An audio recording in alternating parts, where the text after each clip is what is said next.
Hello again and welcome to another Mordian Glory Warhammer 40k battle report.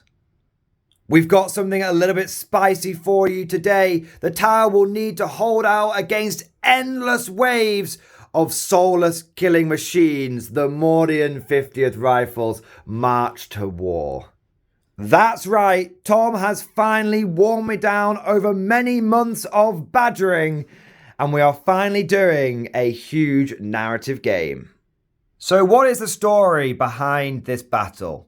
Well, we find ourselves in the opening days of the Damocles Gulf Crusade. The Damocles Gulf Crusade!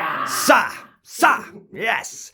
The Imperium has begun to reclaim the worlds that were flipped by the Tau and bring them back into the Imperial fold, executing the treacherous planetary governors and restoring these planets to their rightful place by the Emperor's side. The Tau army finds themselves defending Fort Achilles, a recent settlement that was brought over to the greater good. They've not yet had chance to replace the blocky Imperial architecture with the smooth domes associated with the Tau Empire.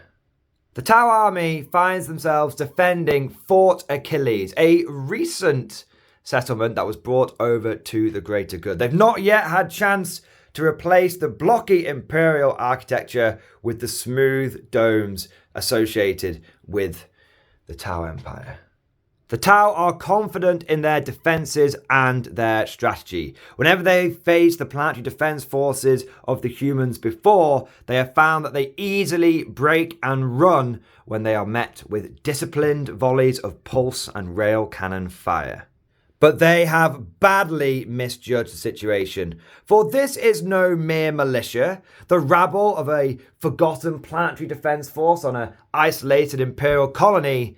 This is the Imperial Guard, the hammer of the Emperor. And when they begin an attack, it does not end until the foe is completely crushed. By lasgun and bayonet, the Guard will achieve victory. And quite frankly, the Tau are more likely to run out of ammunition before the Guard run out of men and call off the attack. So that is the narrative for the battle, but how are we actually going to play this thing out? Well, the Tau are going to be defending this line, and they've got to hold out for as long as possible and inflict as much damage on the Imperial Guard. They don't yet know it, but basically the Tau are going to have to hold out until pretty much every single one of them is wiped out. I know some of you were saying, but don't the Tau normally do hit and run raids? Well, they've sort of fully committed to this battle, thinking that they'd be able to break the Imperial Guard forces and then launch a counterattack, spearheading straight into the human lines. But that's not what's going to be happening today. In fact, more Imperial forces are marching around the flanks of the fort, cutting them off from any kind of retreat. This is actually, the Tau don't know it, but this is actually a last stand. Now, the Tau basically need to turn this from a simple, costly victory for the Imperium, and every victory for the Imperium is costly, into a Pyrrhic one. The more damage that they can do, the more that we will say that they have achieved some kind of modicum of victory on this battlefield today. For the Guard, their orders are simple. Every single Xenos model must be cleansed from this battlefield. There can be no survivors. Every Guvesa must be hung. Every Tau must be bayoneted. There can be no mercy for the Xenos and traitors to the Emperor. Each turn will see a new wave of Imperial Guard march onto the battlefield. Each one of these waves is going to be larger and more powerful than the previous one. The first wave is going to be infantry, and as we progress through the turns, you'll start seeing tanks, scions, and maybe, if the Tau manage to hold on long enough, super heavies being deployed to this battlefield. So that is the battle. That is the narrative. Let's crack on with the first turn. The Guard are going to start us off. Bayonets will be fixed to lasguns. Artillery will blast. And we'll see how far across we can get across no man's land. The whistle has been blown. The whistle has been over the top, lads! Over the top for the Emperor! They've all read the uplifting primer. Everyone knows Tau guns are weak and pathetic. They are not. The las gun is stronger than the pulse rifle. We all know this. So the guard are going to get the first turn. Essentially, they're just going to do like a mass bayonet charge, see how far they can get. And this first wave. This first wave is merely to test the defenses of the Tau. The Imperial Guard haven't. This particular Imperial Guard army, these Mordians, they've not faced Tau before. They need to get the measure of their foe. And what are the lives of 150, 200 guardsmen if it means that we then know exactly what our foe is capable of? So we're going to charge these guys forward. We're going to give them we'll give them a volley. We'll give them a preliminary bombardment, a bit of cover fire. But that will be the first guard turn. We'll then see the Tau response. We'll see how many guardsmen they can cut down from the first wave. And then the second wave will be hot on the heels. To be clear, guys, Tom does not need to wipe out one wave for the next wave to happen. The next wave's already happening, guys. These are the reinforcement channels coming up the board. The men are already massing in their muster points. The orders have already been given. The order packets have been opened. Once the guard war machine marches, there's no stopping it. So straight on to turn 2, another wave of infantry will be pouring in. And then turn 3, and then turn 4. It's going to keep going, Tom. It's going to keep going. Night, mostly. No, we're attacking under the cover of daylight today. It would be cool to have night fighting. I just wanted to throw in another alien reference. They come at night. Mostly. It's like that scene in The Patriot. Like, you were not Bunker Hill. The Redcoats came at us 3 times, and 3 times we threw them back, and they still took the hill. That is the measure of their resolve. That is what the Tau are going to learn today. This is the Battle of Hill 300. This is the battle for Fort Achilles.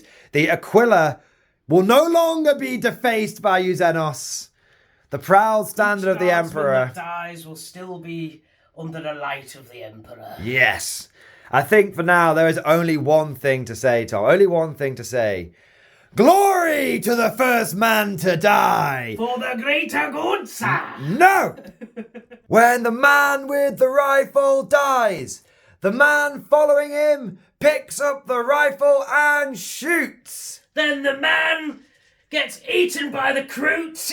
And the man following him picks up the rifle and shoots the Croot. Here we go, boys. The first wave charging in. We just went for move on absolutely everyone. Decide, you know what? Big old 12-inch run forward, having a great time. Now, I should say that the guardsmen making up these first few waves are going to be from the Mordian 50th Rifle. So I have given them the parade drill and also grim demeanor regimental doctrines, because I thought, whilst that might not be overly competitive, we're not playing a competitive game, and that is perfect for representing your Mordian riflemen. It may be that if the Mordians falter, some Steel Legion will come in, but we're going to try and have it so that the Mordians are doing the bulk of the fighting in today's battle report.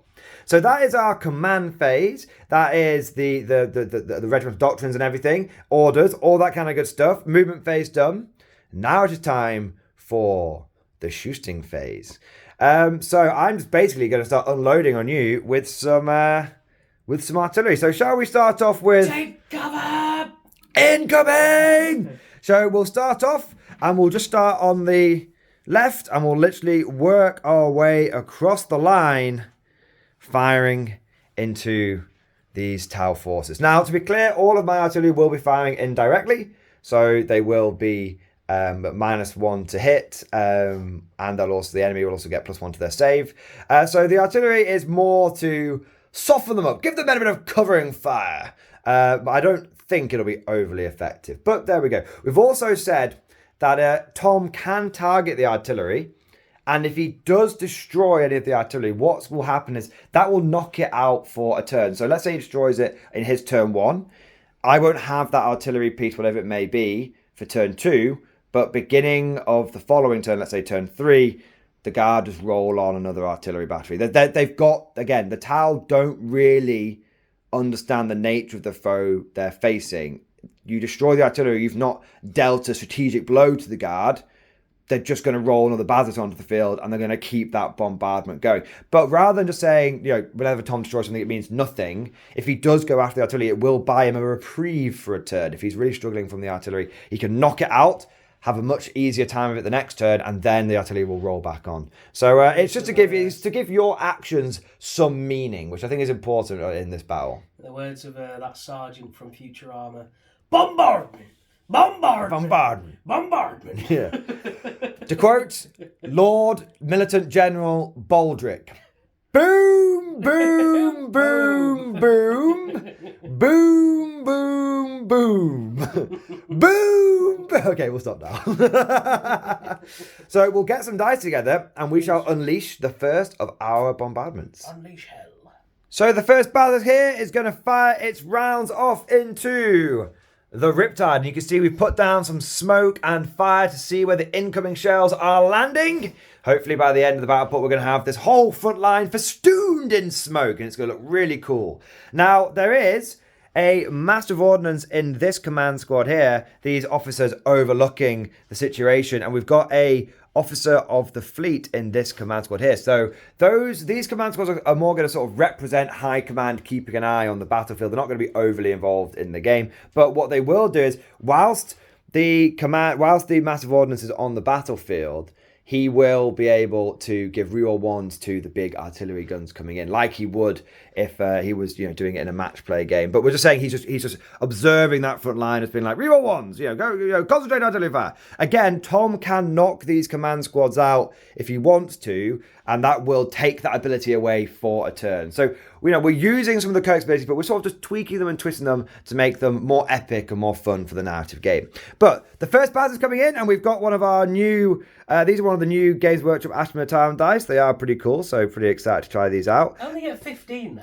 Yeah, it's a bit of a piss take. You used to get 20 dice for £20. Now you get 15 dice for £22. So go on, Games Workshop. Give it a 15 dice for £22. Crisis. Yeah. Come on, Games Workshop. Give it a wobble. Now, let's see how many shots the Basis gets. It's 2 plus 3, so that will be 5 shots. Now it's going to be hitting on 5s and rerolling 1s because the Massive Ordnance is on the board at the moment. So we've got 1 hit, 2 hits, we've got a miss, and then we've got 2 rerolls. Yeah, 3 hits, sir. And another reroll. Yeah. It's narrative. Keep on rerolling everything. No, not quite. Of course, it's narrative, so you can use CP rerolls as much as you want and all that kind of good stuff. And speaking of CP, we have said that each player will get 3 CP to spend each turn. Any that you don't spend are wasted. Basically, you get 3 command points each turn to use however you will. Now, these are 3 hits. So now I need to wound you on 3s. It's 2 wounds, sir. It's 2 wounds, sir. +1 to the armor save, sir. So you're on a 1-up save, but this is -3, so it goes to a 3-up save. For the greater good. Hey, he's passed them both. Yeah, because 1-up. 1 minute. 1-up goes to 2-up, goes to 3-up, goes to 4-up. Yeah, so you would have failed one of those saves. That's fine. How much damage, sir? 2 damage. 2 damage. That's it. 2 whole damage. I will mark that Riptide now, sir. So that's the first opening volley. Now let's go for some mortars. Let's prang some mortars into some Kroot. So we're going to have 3d6 shots, but each one of these will have a minimum of 3 shots because of your squad size. Oh, that's pretty good. That's 13. That's nearly all of my dice I got in this packet. Imagine if you needed 3 more. Imagine if I needed 3 more. That would have been awkward, wouldn't it? Okay, so here are the dice. And because crew get a +2 save in cover, you're on a 4-up. +3 now because of the... Yeah, that's right. You're on a 3-up save against this. So mortars here, firing in against the crew. We're just giving them a bombardment, sir. These guys won't get reroll 1s because of the Massive Ordnance. They'll just have to shoot however they shoot. 1 hit, 2 hit, 3 hits, 4 hits, 5 hits. There we go. And then these are going to miss. And then we will... all wound though. All wound. You will be on 3-up save with those Kroot. 2 Kroot have died. All right. So we will be back in just a moment. Next up, we have the Griffin Mortar Carrier. Some of you may have not seen this unit before. It is a Legends unit, and it is legendary because it's very, very cool. Basically, take a Forge World Heavy Mortar, strap it to a Chimera, have a good time. I think they should bring mortar carriers back. Little side note here, they're actually quite an important vehicle, and a lot of militaries in real life do have mortar guys that run around and help them. So I think GW is missing a trick by not having these in there. But anyway, moving on. Griffin Mortar fires D6 shots, strength 6, AP -1, 2 damage, and we're just going to continue our bombardment, general bombardment across the front line. So how many shots do we get going into the Kroot? This will be a minimum of 3. So it'll be 3. There we go. So these will be hitting on 5s, you're rolling 1s. No hits, so those shots just go wide. No smoke for you, naughty Griffin. We've then got a unit of mortars. Maybe that's why they took it out of the book. We've then got the unit of mortars in the middle is going to go into this unit of Kroot here. How many shots? Oh, they're doing all right. Doing all right. So that is 9. That's 12. Okay. And 2 more. There we go. So, incoming! There we go. 1. If only I had Born Soldiers, but no, we're not. Well, we are Born Soldiers being Mordians, but we're more grim, and also we're good at parade, so we'll go for that instead. And then we'll go for wounding. That will be 3 wounds. 3 wounds, sir. 3 wounds. Ooh, pass them all. Very nice. So we'll get you a little bit of smoke. Is it AP -1, you said?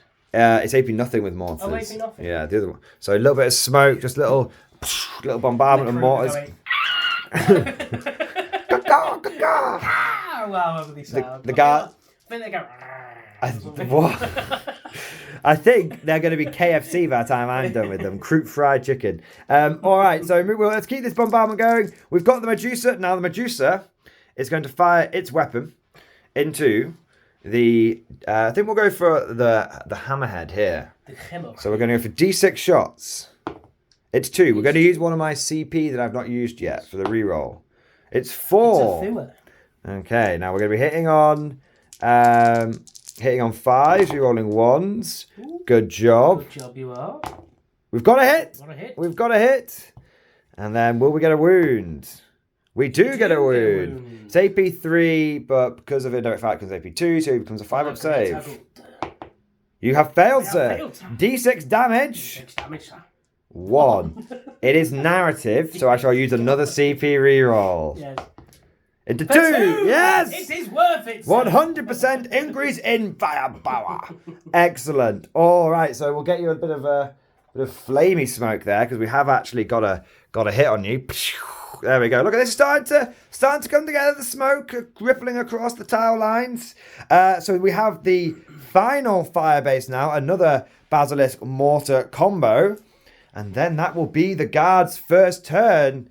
The first wave charging forwards into no man's land. Some of you might say, Mordian, there's not enough cover on this battlefield. Of course there's not. The Tower have cleared themselves a killing field. Look what happened to the last guys that tried to attack here. Welcome to the rice field. Yeah. Welcome to not competitive play. Welcome to more realistic play. Here we go. We should do that. We should make ultra realistic battles. That'd be really cool. Do you know what? That's one thing I do enjoy. Pinning about mechanics actions and as stuff. well, is because in boarded actions you only kill the unit you can see. Yeah. It's like you only pick off one model if you kill that. It's like, oh, but I've got extra damage. It's Doesn't like, matter. Yeah, that guy just got absolutely fucking perforated. The guy's behind. Yeah. It would be cool, like, maybe you could say one extra guy could die because he's like trying to drag his comrade back in, but nah, man, I fuck that. All right, so we'll be back with the next fire base. Going with the mortars, we're going to fire into, I think we'll go for this unit of Kroot here. We're going to go for this unit of Kroot here. The mortars at the moment are only currently in range of the front line, so I need to move them forward if I want to start being in range and stuff like this. So we're going to go for the Kroot here. Just soften them up. I'm not targeting the stealth team because I like to imagine that I can't see the stealth team. So the guardsmen aren't calling in the artillery bombardments there. They're literally just calling them in against the Kroot. I tell you what I should have done. I should have randomized it and been like 1 to 2. Yeah, but we might do that for the next bombardment. There for is the next actually one. orcs on this battlefield, guys, but they are purple. Yes, of course, so you can't see them. So here comes the mortars. Oh, I don't have... Oh, 1 minute. That will use every single one of my new fancy dice. Fucking hell, guys. I'll give you 20 dice. All right, let's go. So here we go. Main gun range. Let's fire in. All right, so 1. Actually, it's not the main gun range. This is the mortar, isn't it? Light mortar fire. So we've got 4 hits. And then we've got 4 wounds. You're on wounds. 3 up saves against this. 3 up save, sir. Oh, he's lost 1. He's lost 1. Do you want to use your CP? You've not used 1 yet? No. You're going to save it. I will never use a CP, sir. I suppose that doesn't make sense. You've got your whole turn for your stratagems and stuff, yeah. This is the field of battle today, sir. Very good. Very good. Very good. All right. And now we have the Basilisk. And Tom and I were just discussing this off camera. And we've come up with something really, really cool. So we're going to say that the Groot Shaper is on top of this building. And we're going to give this building like the same. Let's say we'll give the same stats as a Scout Sentinel. It's a little armored tower. And the guardsmen could just see this guy like screeching, be like, ah! And like fucking, and they're like, fucking hell, he looks pretty gnarly. Yeah, anyone with any perforated eardrums, please complain to Tom. And what we're gonna say is, if I destroy this tower, this armored sentinel, the Scout Sentinel tower, then he will have to do an emergent disembarkation, basically like do a superhero leap out of it. So how many shots does the Basilisk get? It's 5. It wants it. More than 3, you would hit the tower. No, I've got to destroy it. I'll say it. I was going to say more than 3, but I think having to physically destroy the tower makes sense. Because it's an armor tower. It's a watchtower. So we're going to hit on 5s. Because even if I don't do it this turn, I might be able to do it next turn. Yeah, there's a lot of rerolls there. Woo! I like it, the ones. Okay. 2 hits. And then wounding. 1 wound. That's it. 1 wound. I personally think that him seeing that tower get hit, the strut falls over, and he would just leap out of it. You can do I haven't destroyed the tower, but if you want to do a disembarkation. I'm saying if I fail this save, the tower just falls over. Okay. And he jumps out of it. Okay. Let's go with that then. What's the save on a... You'll be -3, but in cover with crew. It's a 3 up probably. Yeah, definitely. No, because we're doing it for the tower. Oh, right. The tower will have a 5 up save. Oh no, the tower has fallen. Okay, so you're saying the tower's fallen over there. A breach has been made in the lines. Now the Shaper, the crew are like, our leader. Oh, you're going to jump over the barricade? Yes, sir. Bad idea. For Gondor. For Gondor. for Fro-Kroot. For Fro-Kroot. All right, so that is the first round over for the Imperial Guard. We've marched forward. We've charged forward for the Emperor. The Emperor protects. First man into the breach. A breach has been made.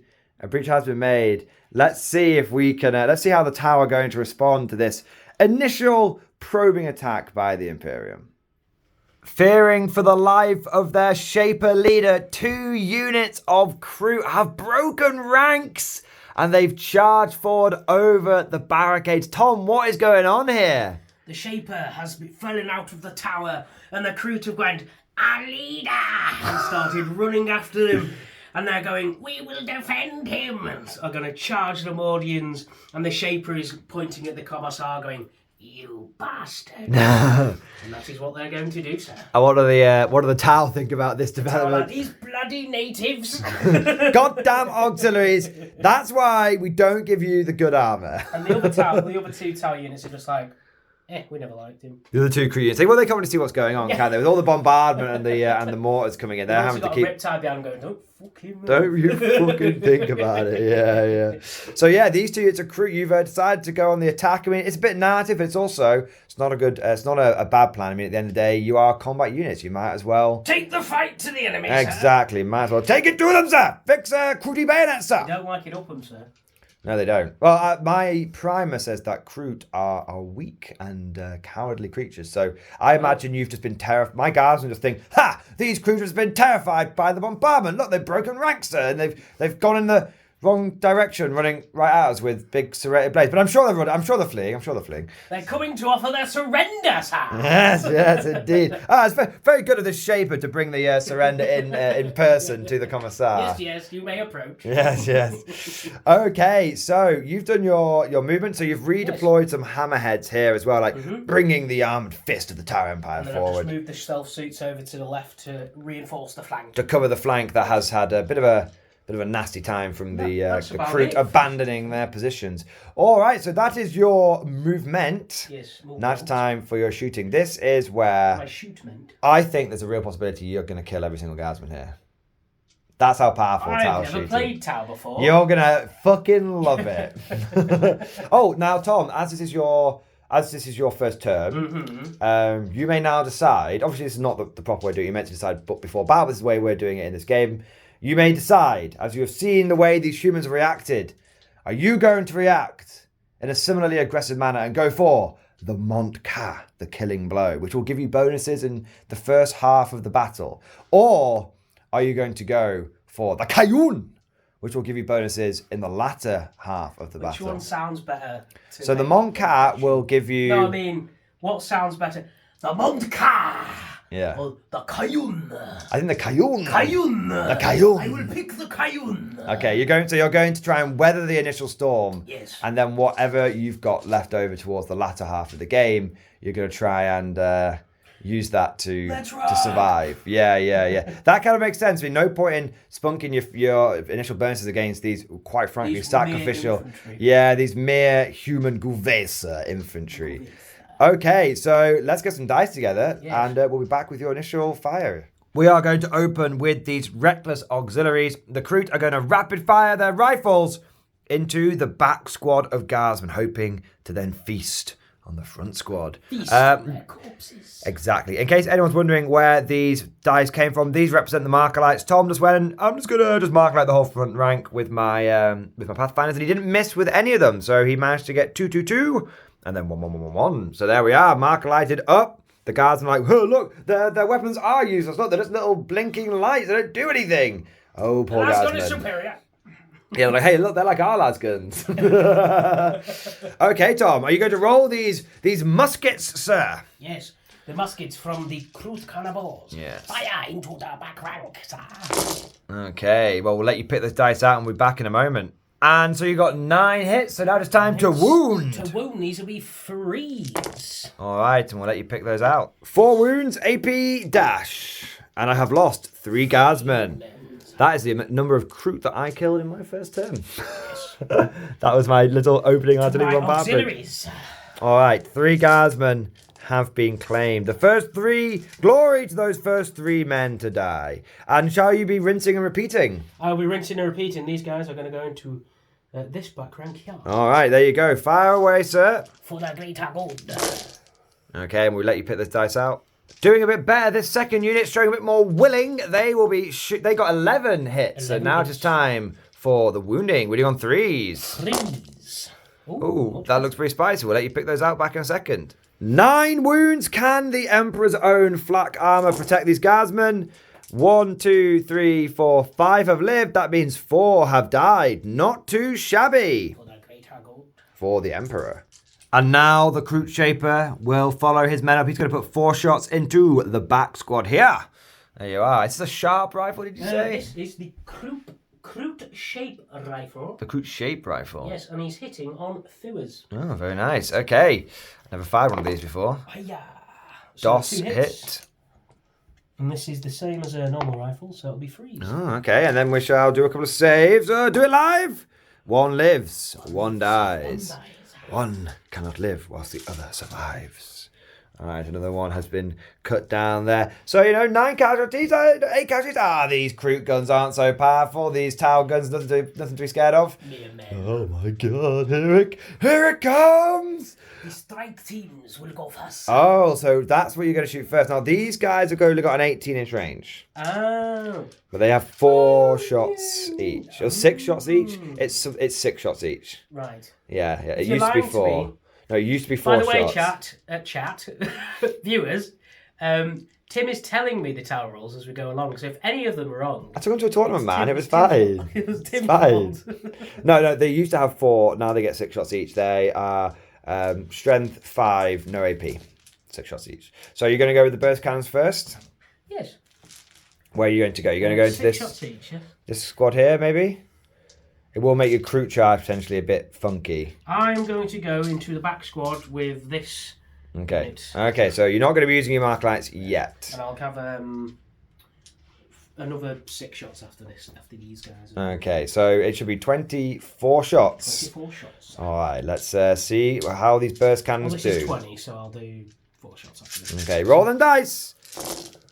Oh, we'll let you pick the dice out. 11 hits from that first volley of pulse fire, of burst cannon fire. All right, you're now winning on 3s. 8 gold. And I see only 2 fails. That should be 9 saves from me. I'll let you take your dice out of the tray. Is it only 9? Just double check. I feel like there might be some more in there. It is 9. It is 9. Look at that. That's mathematics. All right, let's see what happens. Oh, only 1 guardsman is saved, which means, you know, it's like that scene from Predator. It's like start cutting the trees down, but they're not trees getting cut down. They are guardsmen, and a full squad has been wiped out, and that wasn't even with marker light support. It was not. Oh dear. Oh dear. Maybe these Tau guns are a little bit more than just laser pointers. So what we're going to do, Tom, is we're going to let you do like your other stealth suits and stuff off camera, because we've obviously seen what they can do now, and then we'll come back to maybe like your hammerheads or your pulse rifles. Yes. So after the burst cannons and crude rifles had stopped firing, 2 infantry squads from the guard right flank had been brutally cut down. And then over here, the burst rifles and crude rifles were able to bring down another squad. So that is 30 guardsmen slaughtered by the initial response of the tower. Now we have the pulse rifles from the fire warriors coming in. Now, where are these going to be firing? These pulse rifles, they will be going into this second squad here. Ah, okay. So that will use a marker light. Into the marker light. Okay, so using your first marker light, 10 shots hitting on 3s. All right, we'll let you pick those out. Yeah, sure. And then this will be 3s to wound. 3s to wound, yes, sir. That is 1 that I dropped. So that should be 7 in total. 7. And they are AP1, these. Ooh. They're pretty good. So you're not used to having AP-1 basic weapons as custodians, are you? Or as death guard? No, I am. They're just 2 damage each as well, so I'm used to having everything. Ah, yes, of course. I'm just used to your hurricane bolters.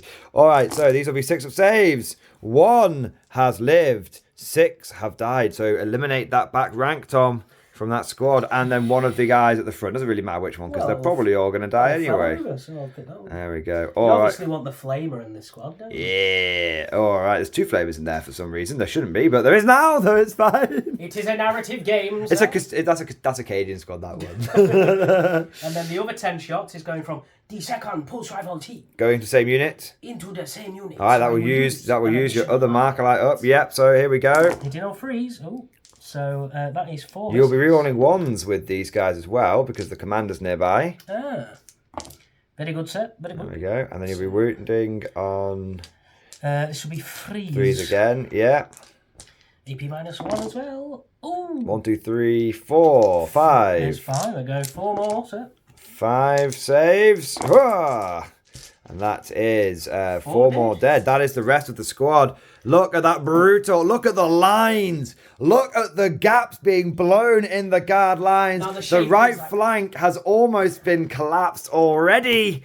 And we've not even come to the main firepower yet. All right. And the Shaper's looking at the Commissar going, Commissar! He wants your head. He wants your head. Oh. He wants him, lad. He wants him. So what we'll do is we'll do these pulse rifles and the ghost kill off camera, because the ghost kill's basically got like a bunch of burst cannons and stuff. We've already seen that. And then we will come back with the Riptide and the 3 hammerheads. We'll do the Devilfish off camera as well, because that's just a little bit of firepower, just showing off the differences sort of pulse fire and burst cannons. All right, so we'll be back once this second bit of Tau supplementary firepower has been finished, and then we get to the big guns that never tire. So after the Devilfish and the Fire Warriors had shot, they were able to cut down 7 out of 10 of the squad. I got a lot of 6-up saves. I was pretty lucky. Yeah, you had 3 saves, didn't you, to make? On 6-ups, and we rolled it, and it was double 6. Triple Aquila, baby! Ooh. Triple Aquila, very nice. Sadly, the ghost kill wasn't quite in range, but that's okay, because he can just jump down next turn. That's because Tim didn't tell me the ranges of the ghost kill, so I was like, he's fine. I forgot. And then Tim went, haha. I was like, oh yeah, it's a 25. I'm so used to having long range. I apologise. But then you've got the big guns now. So which one do you want to shoot first? The Riptide? The Riptide. The Riptide. What's the range of the Riptide? Many range. I just want to kill some guardsmen, so I'm just going to fire into the guardsmen. This first squad? Yes, so I'm going to split it. So the first 2 front ranks of squads, so get both of the marker lights, I'm guessing? Well, you can't split the fire. It's one gun. Oh, I thought he had 2 guns. He has a big gun. I will put 1 big gun into the little men. He's got 1 big gun. He's got 1 ion accelerator, which Yes. you have Nova charge to be extra shots. Yes. And then you've got 2 plasma rifle shots after that. I'll just put everything into that first squad. Into that first squad. Yes. That's a good choice. Good choice. Okay, so 8 shots from the ion accelerator because you have Nova charged it. For the greater good. Hitting on 3s. Oh, that's pretty good. And then killing on 2s. For the greater good. Ooh. Oh, that is 2 1s though. Okay, so 5 dead there. And then you might as well roll your 2 plasma rifles whilst you're here. 1 fail, 1 hit. 1 kill. So that will be 6 dead in total. Okay. That will be just those 4 left. Look at the gaps being made, guys. This is advancing into a Tau firestorm. Just look. There was a sea of unbroken guardsmen now. There was a sea of unbroken guardsmen. Now there is just the tattered remnants of the first wave. Just charging. Okay, so that is that's the first Riptide. We'll be back with the Hammerheads. So Tom is going to fire his first ever Hammerhead shot in his 40k career. I'm excited. And he's going to fire it at the Griffin. He's like, you know what? It's got a big long-range anti-tank gun. We'll go for some long-range anti-tank. So you only hit on a 4 because you haven't got a marker light, but you have an inbuilt reroll. I have an inbuilt reroll. Yes. It hits. Now you're going to wound on like a 2. For the greater good. Hey, I don't get a save. A splash damage like the Votan? No. No. So it is 6 plus 3 damage plus D3. 6 plus D3 damage. So that's 8 plus 3 mortal wounds is 11. It's dead!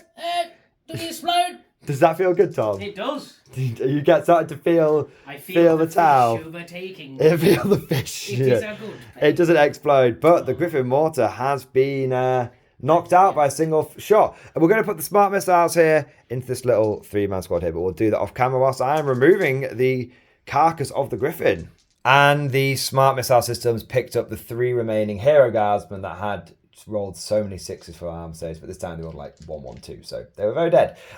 We then have the next Hammerhead. He does not have an armored target to go hunting after, so he is going to put everything he's got into this unit of guardsmen, but Tom is going to spend one of his 3 command points this turn for subunition, which means that he doesn't even need to roll to hit, but on a 4+, he will do a mortal wound, and he gets to roll 1 dice every model in the unit. Phase plasma you to death. He's just 4s! Subunitions. That's 1, 2, 3. That's 5? I feel like you've got 2 more dice to roll there, buddy. Because you get 1 for each model through a maximum of 8. So 6. 6 have died from the squad, and then you have the smart missiles as well. So this is 8 shots. This will be 8 shots. He's learning. I'm beginning to believe. And Just this would take the marker light off, wouldn't it? Yes. Yes. Well, technically you took the marker light off before, but you still benefit from it until the end of the vehicle. This should be 2s to kill you, or 3s to 3s to injure me. injure you, so that is 5. And I've got 4 guys left in the squad.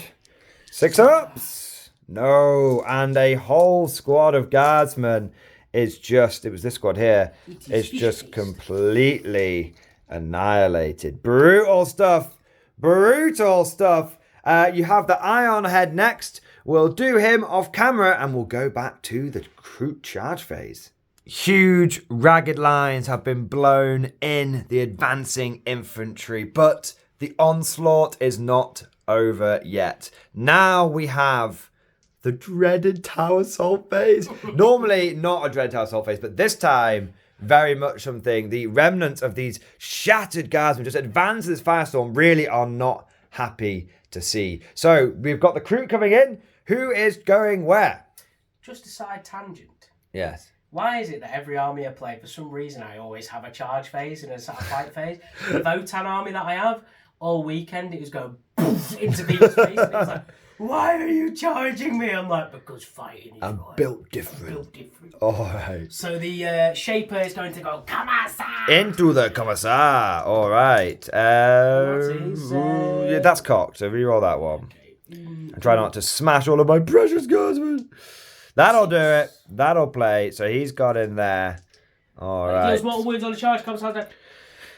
Yeah, if that was the case, Crew would be OP as fuck. All right, so let me move these dice out of the way, and you're going to go for those Crew into those guardsmen, I imagine. Those 10 guardsmen. All there. right, Yeah. that'll be enough. That's not a problem. And then these Crew into these guardsmen here. That will probably be enough. 7 with an extra inch, yeah, for engagement 7, range. 8, and then So yeah, so all of these Crew have made it in. So we're going to move those Crew units in, and we'll be back with the fight phase. Fixed bayonets, stand to repel. Stand to repel! Alright, let's see if we can survive the Crew onslaught. 20 attacks, hitting on 3s, wounding on 3s, and I will only get a 6-up armor save against this. Roll your dice, sir! Roll my dice for the greater good. Okay, we'll let you pick out the hits. We'll be back in a second. After the rerolls from the Crew shape are taken into account, we have 15 hits. Alright, wounding on 3s, sir. 3, sir. Tonight we feast. Will you feast, though? How many of you missed? I think you might have unfeasted yourself there. Tom's like, I really want a grizzly feast. He's got to kill me in combat. How many? That is 6, 7. 7 dice is exactly the number I have here. The number of dice you can get in a Games Workshop dice packet in 2025. The number of Nurgle will be reduced to 4 in 2025. Yeah. I do save one. One guy manages to parry with his bayonet. The other 6 are smashed to the ground and decapitated by the whirling blades of the Kroot carnivores. Yes. And then we've got the next squad, so let's see how they do. This squad's got an extra man in it. 22 attacks, sir. There's your attacks. Hitting on 3s. All right, we'll see how they do. Now we have the wounds. Will Tom get to feast? We'll see how many wounds he does.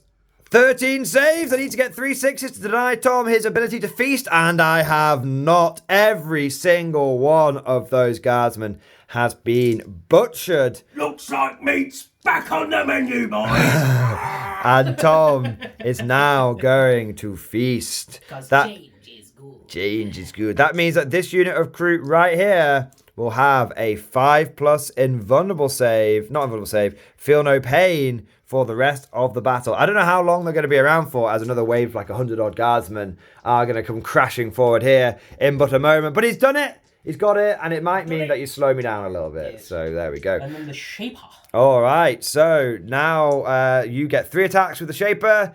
On 2s. Yeah, I imagine so. Yeah, hits. And then wounding on 3s. And then wounds. 5+ invulnerable save from the Commissar. No, so he has got, I believe, 1 wound left. He's going to strike you back with his chainsword. So he's going to fight to the death. 4 attacks hitting on 3s. Oh, he's badly injured. He's badly injured. It is only 1 wound, sir. Just the 1 wound. This will be. I imagine it's terrible. That will save on a 6. So the Commissar, takes a belly wound from the Kroot, and he just flails back with his chains, and all his scholar training just going out the window, and the Kroot Shaper easily deflects it and starts licking his lips, or beak, should I say. I liked that tower, you bastard. You killed my tower. You've also got your attacks back with your guards. I do have my attacks back with my guards. Oh, so we've got 3 from the Sergeant and 3 from the regular guys. So we'll see if Sarge can cut one down. Nope, he's missed. And we shall see if the other guardsmen get any hits. No, nothing. These Kroot are... The propaganda wasn't true. These Kroot are actually quite good in combat, it appears. So the guardsmen have failed to bring any of their adversaries down. Of course, we do have a leadership test to take on these guardsmen, but I'll just use the Commissar's ability if I fail it. I fail it. So he will execute. 1 will run away. 1 will be executed. I'll tell you what, we'll go for the metal gun guy. We'll keep the Voxcaster for now. Oh no, it won't matter. We'll keep the we'll go with the Voxcaster guy, and that will be the end of Tau turn 1. So all I can say is first wave ineffective. We do not hold the beach. I say again, we do not hold the beach. Dog 1 is not open. Let's go into guard turn 2. The remnants of the first wave continue to push forward. The scraps of tattered platoon infantry trying to make it to the Tau front lines. Right flank, centre and left flank have all taken severe casualties. But wherever there is one wave of guard, there is another. That was merely the first wave to count the number of guns these foul Xenos had. It was the recon platoon. Yeah. The Tau recon with like pathfinders and with stealth suits and Kroot like sniffing the ground and getting the scent. They walked here 3 days ago. And the guard like, where did the men die? That's where the enemy is. March the line forward. The general just goes, Johnson, take 1,000 of your men over there and just have a look. Take the 51st, 52nd, and 53rd Mordian infantry armies and just reconnoiter that little tussock of grass over there. Tell me what happens when you get back. back. If none of you come back, we'll assume that's where the enemy are. Very good. So yeah, this, as I did say, guys, the first wave was just the test wave. This wave is bigger. It is better. We have increased the amount of infantry by 33% in the next wave. We've got las guns, plasma, sharp knives, sticks, electronic ball breakers. Yeah, so this is going to be the next one. So I've moved these guys forward. I haven't actually moved this wave yet. I wanted to deploy it in its majesty so you guys could see how it was going to work. But I'm going to move all these guys forward 6 inches, and every single squad is going to receive first rank fire, second rank fire. There's going to be so much lasgun bolts. It's all going to be hitting on like 5s and stuff because it makes my lasguns heavy. There's going to be so many lasgun bolts rippling out across the line. Tom just said to me off camera, I haven't even dealt with the first wave yet. It's like, yes. So after, just so you guys know, this is probably going to be the sort of the second and sort of last pure infantry wave. We're then going to start seeing mechanized elements get pushed in as the guard starts noticing where they're getting they're getting a breakthrough, where they're starting to win some ground. They'll start pushing in their more advanced elements. So next turn, Tom, 12 chimeras. Send in the mobile recon. Yeah. The infantry is not lasting long enough to send reports back. We need a chimera to relay the message. So we'll move these guys up. We'll start doing some shooting, and we shall see if we can finally break through this initial Tau line. We'll be back with guard shooting phase turn 2. And here is the second wave, all moved up into position. For every one of us that falls, 10 more shall take his place. We've got a little unit scrabbling around the wreck hull of the tank there, trying to get a modicum of cover. But everyone else knows the only true way to fight, as a Mordian is shoulder to shoulder, ranks deep, ready to destroy your enemies. And that is what we are about to do. We have got to do some shooting, and we have fallen back with these guys over here. The Commissar, who's badly bleeding, has also stepped back. They've just stepped back a little bit. They've just moved out of combat in time for the waves of lasguns to start crashing in to these crew. I did think about staying in with the Commissar and these two guys. Not one step backwards, comrades. But the point is that if they don't step back, the advance is going to get bogged down. And the men must keep pushing forward. The advance must not falter. With polished boots and gleaming bayonets. Exactly. So, of course, that Commissar will have to come with a pretty good excuse not to get put on cadet babysitting duty for the rest of his career. He's going to be shot. He's probably going to die, yeah. And these two, they don't know it yet. Even though they've done the right thing, they're going to be executed for falling back as well. But the rest of the men are marching forward. Assuming any of these guys live, So, we're going to start with some first rank fire. Second rank fire. And we are going to start with this back squad here, and they're going to fire everything they've got into this squad of Kroot here. Starting off, we have the Flim Flam. It is 4 shots from the Flamer. All right, we shall be wounding you on 3s. Yes, that is 3 shots from the Flamer there. 3 wounds from the Flamer there. 3 6-up saves. Yes, AP nothing. I did not take aim with my Flamer. 3 Kentucky Fried Kreuzer, they are dead. And then we have a las pistol from the sergeant. He has missed. And then we have a lot of lasguns.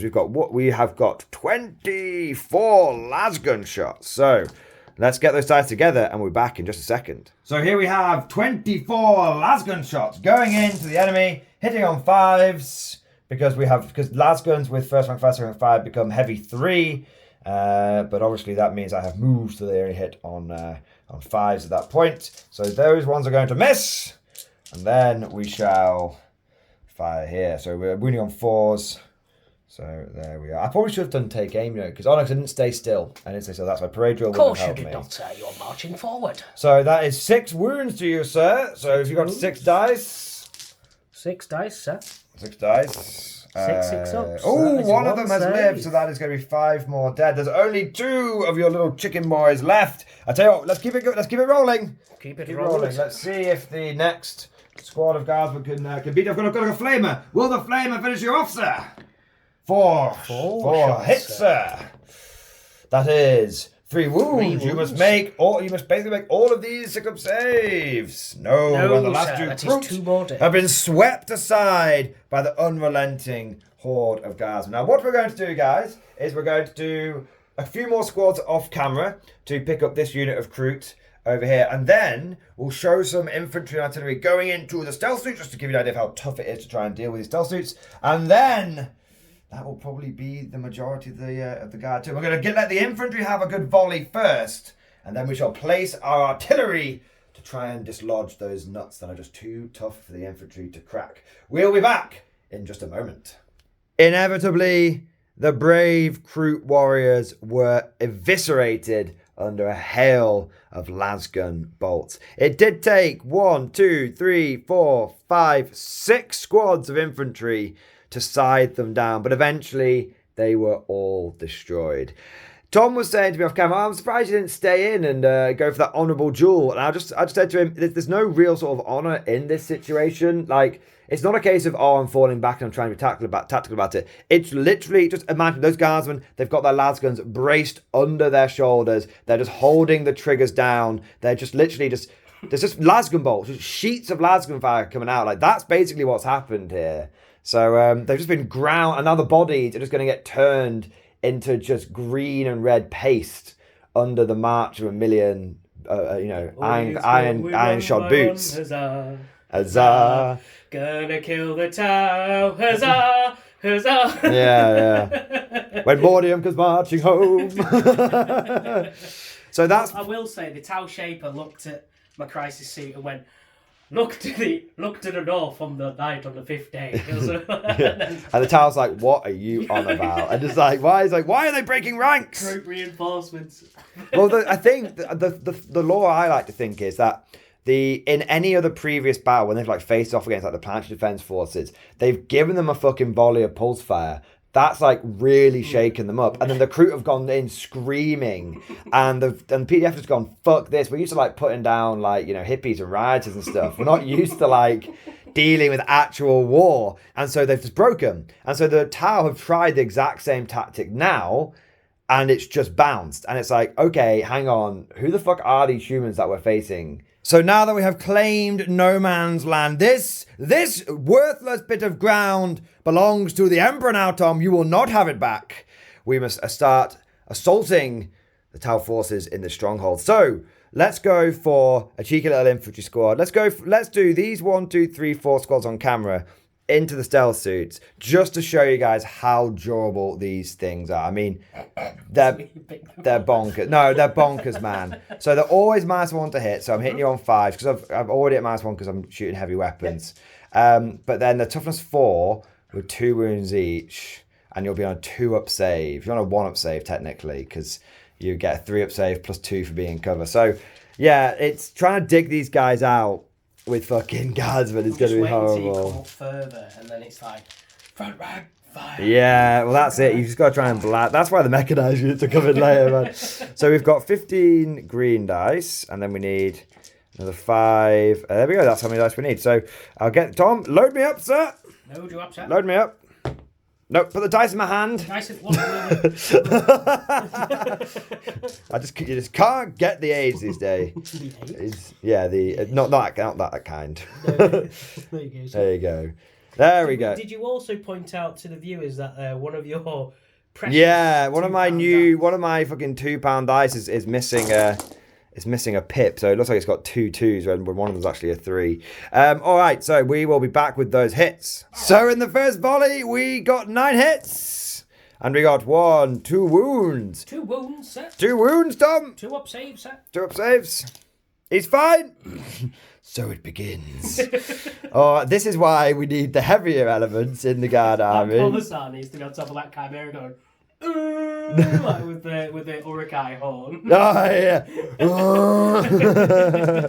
Start doing the war chant, like smashing the pikes on the ground. So that was the first squad. Let's try again. Here we go again.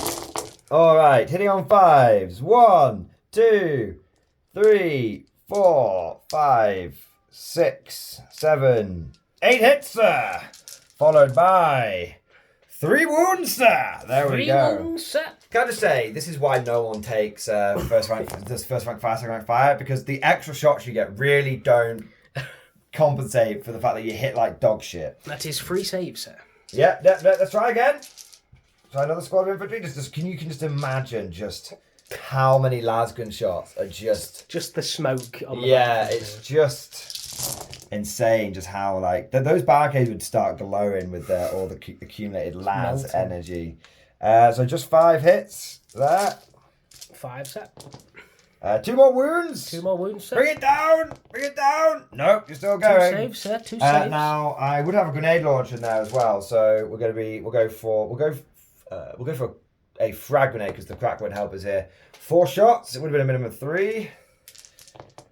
No hits. Very just like goes goes over somewhere. It's my tower commander up here. Tower commander.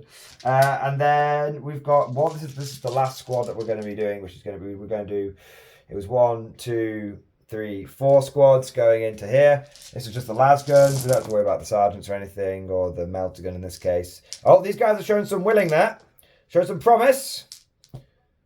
Okay, yeah, there we go. Bugger! 1 wound. 1 wound set. Come 2 on. up saves, Can sir. we do a wound? No. And so the reason we're not going to show the rest of Mordian rolling dice fruitlessly on camera. We'll do the rest of the infantry off camera. The reason I wanted to show that is I've talked about a number of times about how tough stealth suits are. And even though this isn't a tactical battle report, this is more of a narrative one, that just goes to show how difficult it is to dig stealth suits out without mortal wounds. And for those of you thinking, the tower going to get absolutely crucified, there's a reason why those guys on the front line, single-handedly, they could stymie the guard advance because they're just as difficult for me to deal in combat as well. Plus, I do have another Kroot charge. Another Kroot attack coming in. Well, what I'm going to do is I'm going to do the rest of the shooting off camera, and we'll see if I'm able to deal with those Kroot. And then, we'll be back. And then we'll do the artillery on camera, and then that'll be the guards. Yes. All right, so we're back in just a moment once we've done some more lasgun shots. So after all of the infantry unleashed wave after wave after wave of lasgun fire, must have fired well over 100, maybe even 200 lasgun bolts into the Tau front lines. The end result is every single chicken man has been purged from the battlefield, but not through lack of trying. The stealth suits remain completely unharmed. I would say, accumulatively, Tom must have saved 30 2-up saves on these guys. Just really impressive work. And it just goes to show how tough they are. And it was really just like a couple of shots here, just piling on, just making roll of saves in 1s and 2s. And people say, statistically, he's got to have failed like 5 or 6 saves. No, when you make someone roll the saves, just little bits, dribs and drabs, 1s and 2s, you'll tend to find statistics go out the window. And actually, the stealth suits can withstand that kind of firepower. So the guardsmen literally don't know where the firepower's coming from. There's just this Gatling gun just like spraying out. They're coming out the goddamn walls! Just like trying to shoot. Man that barricade, suppressing fire! They're trying to suppress them, but how can you suppress something when your return fire is so inaccurate you can't physically pin them down? Look, lads, the Emperor's Aquila. It's lighting up for... Yeah, so I was able to deal with the Kroot relatively easy, even with a 4-up save. But the stealth suits were just too tough. Now it's time, though, for the big guns. Where the lasgun may struggle, the artillery will succeed. Main gun range! So the first Basilisk is going to fire its main gun, and we're going to go for the stealth suits. We're going to go for stealth suits. They've withstood too much firepower, sir. Too much, I say. Too much. So, number of shots from the basilisk is... Ooh, it's going to be 8. That's pretty spicy. You'll be hitting on 6s. I will be hitting on 6s. But I will be rerolling 1s. Okay, no, not yet. Not yet. 2 1s. Now, in case anyone's wondering why I'm hitting on 6s, it's because my ballistic skill is reduced by 5 to a 5+, and then the man's one hit modifier is applied. Yes! Yes! We have a 6. We have a 6. Alright. No! No wounds, sir. No, I'm going to use a CP. Tape it. No! No! So a little bit of a bombardment, but sadly, no. And the officer over there shoots into the basilisk and kills the loader. Kills the loader. It's like, you, sir, are a silk stocking full of shit. Right, so let's go for the mortars. And you know what? I don't really have a good target for the mortars. I'm gonna fire into these stealth suits. Let's see. Now, minimum of 3 shots per one. So hey, that's the dice which is meant to be a 3. GW, we require new dice. I might actually be like, come on, guys. Do you know what? You should do, because I've done it before. So. Yeah. I'm not, normally I don't send things back, but when, like, literally my you spent overcharged £22 on dice, and they're faulty. I can't remember how many shots I got there. It was 3, 3, and 5. Yes. Yeah. So 11. All right. So we've got 3, 6, 8, 11. Here we go. Coward. We have a hit, sir. There's a hit, sir. We have a wound, sir. Now you can take this on a 2-up on your stealth suit. And I save it. Oh, you still have to do it on your stealth suit now, actually, because of the way you've been out, the way you've allocated the last gun wound, sir. The cowards. Right, we're gonna go.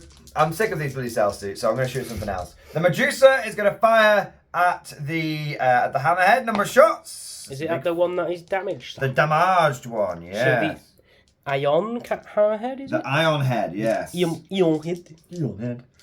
Okay, we have 2 hits, sir. But we also have 2 rerolls because of my massive ordnance is still going, sir. We have 3 hits, sir. All right. Shatter the sky. 2 wounds, sir. That is AP3 becomes AP2, becomes a 5-up. Fail. We got the CP reroll. There's a D6 damage each. No. It's an agile game. I'll CP reroll. I can do that. I haven't. Do you know what? 5. Viewers, let's just. He's like, oh yeah, but let's play a narrative game. But anytime something goes wrong, he's like, CP reroll, man. Another one. And I've got one more. CP reroll. I've still got one CP reroll. So 6 more. 6 more damage on that fella over there. How many wounds does this guy have? He's got 5 left. Ooh, what? No, because he's taken 8. Yeah, 12. They have 14 wounds now. He's got 6 wounds left. They're tough old cookies, aren't they? They have 3-up save, only to 7, but the thing is, they've got 14. Still, the 14 wounds though. Not bad. All right, so we keep going. Keep going, sir.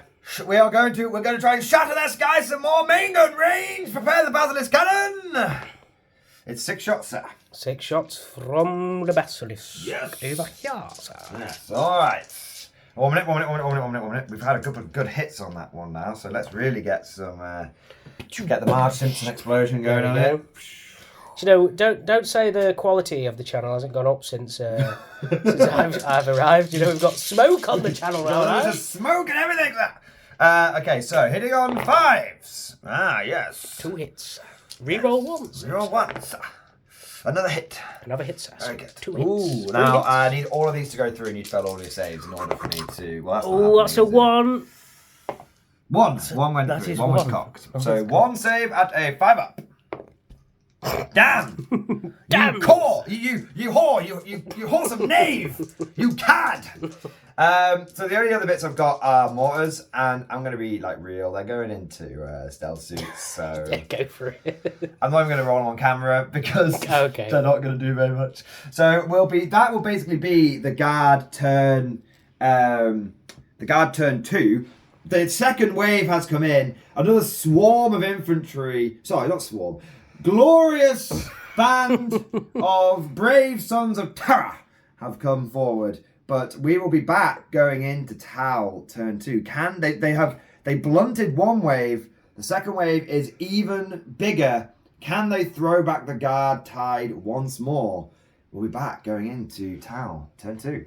The Tau line is starting to become wreathed in smoke after artillery shell lands in amongst their defensive fortifications. But the Tau are still holding the line in a way even the guard might begrudgingly respect. Tom has moved forward with his ghost keel to fill in the gap left by the crew, and the Riptide has come here as well. These advanced battle suits plugging the gaps where the auxiliaries once stood.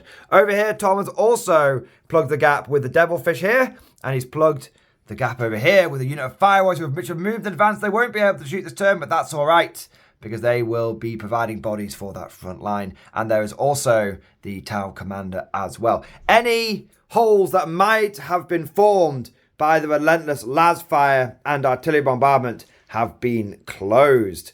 But now it is time for the Tau to unleash their furious response. They've lost many of their crew, but whilst on the surface they're kind of sad that their little helpers have died. They've lost the auxiliaries. Exactly. In reality, the Tau do not care for the lives of their second-class Kroot citizens. And now the true war will begin. So, Tom, let's get some dice ready. Yes. And let's start unleashing hell upon these Gulvesa. Starting off with a unit of stealth suits. We are going to unleash their Gatling pulse fire into the guard. Are you going to go for this squad here that you have marker lighted? This squad here, yes. So just so you guys can see, once again, we've put a dice in the front of each squad that Thomas marker lighted. He spread them out. He concentrated them a bit more this time. You're starting to get the hang of these old marker lights. And you only got 8 out of 10 hits this time. So you didn't do recon sweep, did you? Do you know what? I'm being a bit...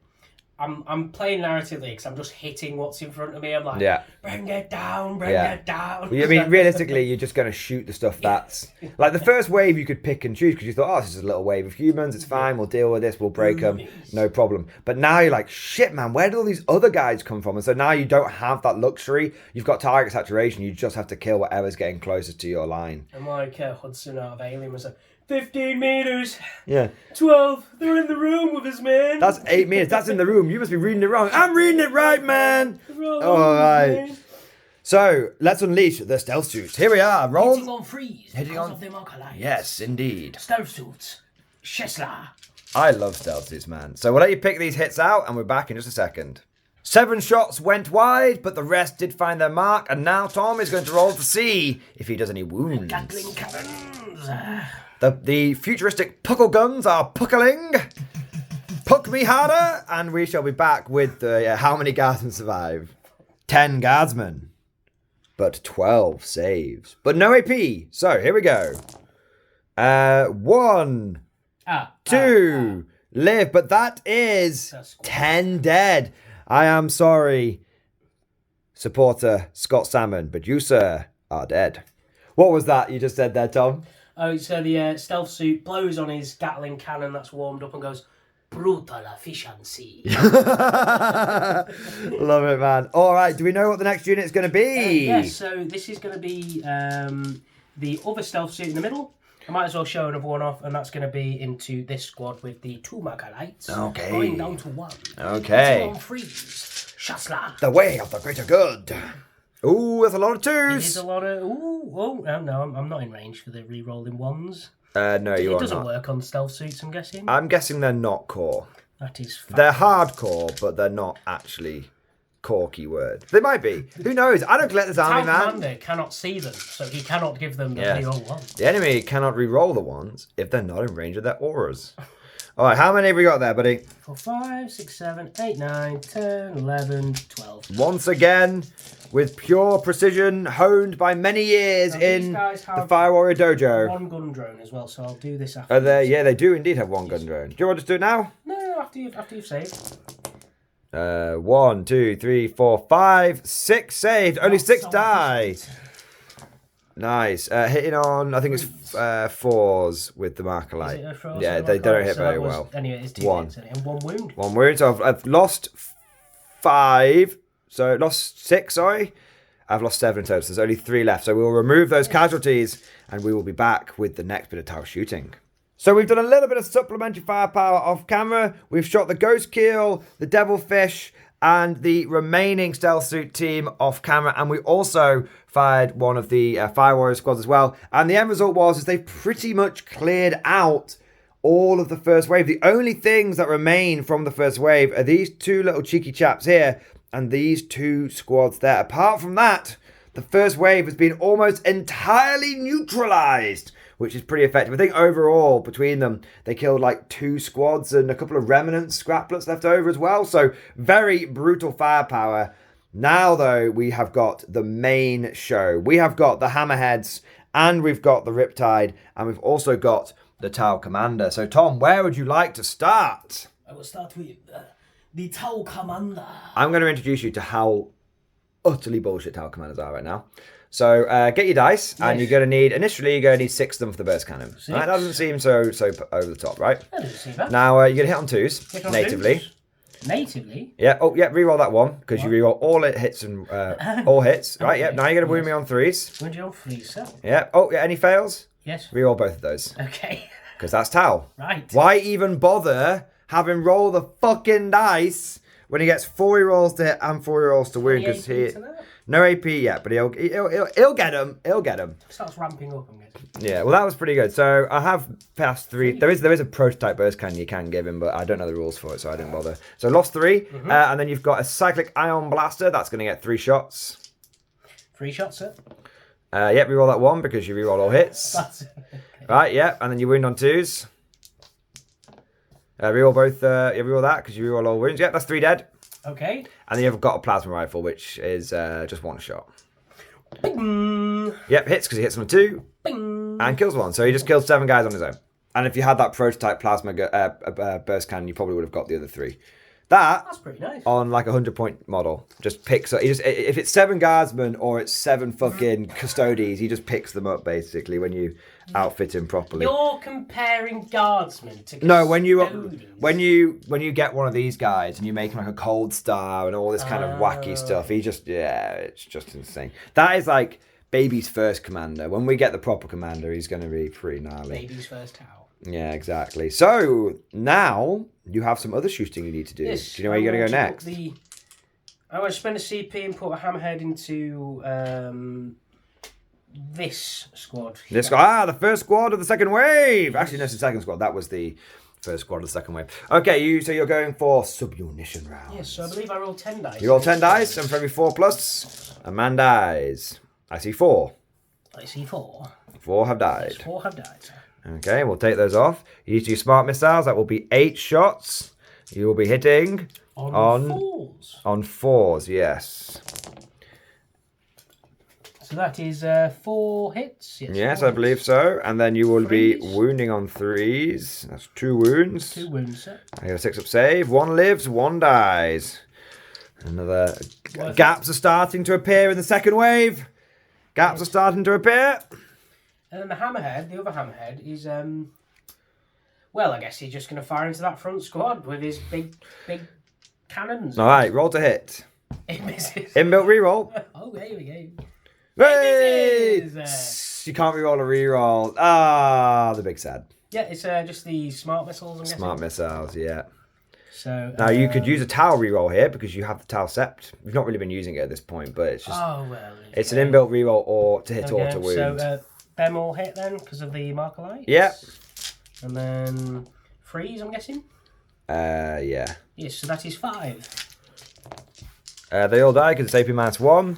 Was that into this squad? Yes, the front squad there. Oh my god, we're almost at 100% casualties for the first wave. There's only 15 men left from the first wave. That's pretty gnarly. You've got another hammerhead and the riptide left. Are you going to try and go for the clean in the house? My 10 little guys over there. You do still have these 10. These are in range of things. Them into the guys with the marker lights. Okay. I feel like I should. There should be 1 more guy dead from there. 1 more guy. So these will be hitting on 3s. 3s, yes.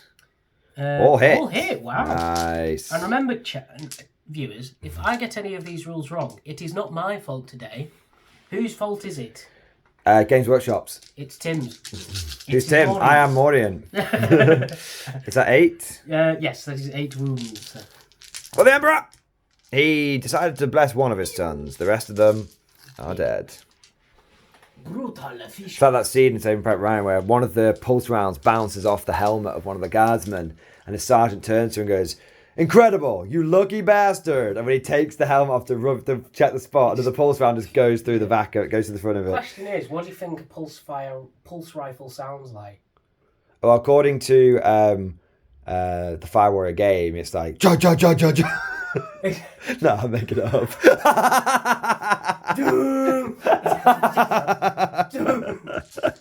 I'd love it if it was like Matt Damon. No, there is a noise to it. It's like a electronic sort of like you can't make it. Yeah, you can't really make it with your mouth. Like it's not possible. It's not possible.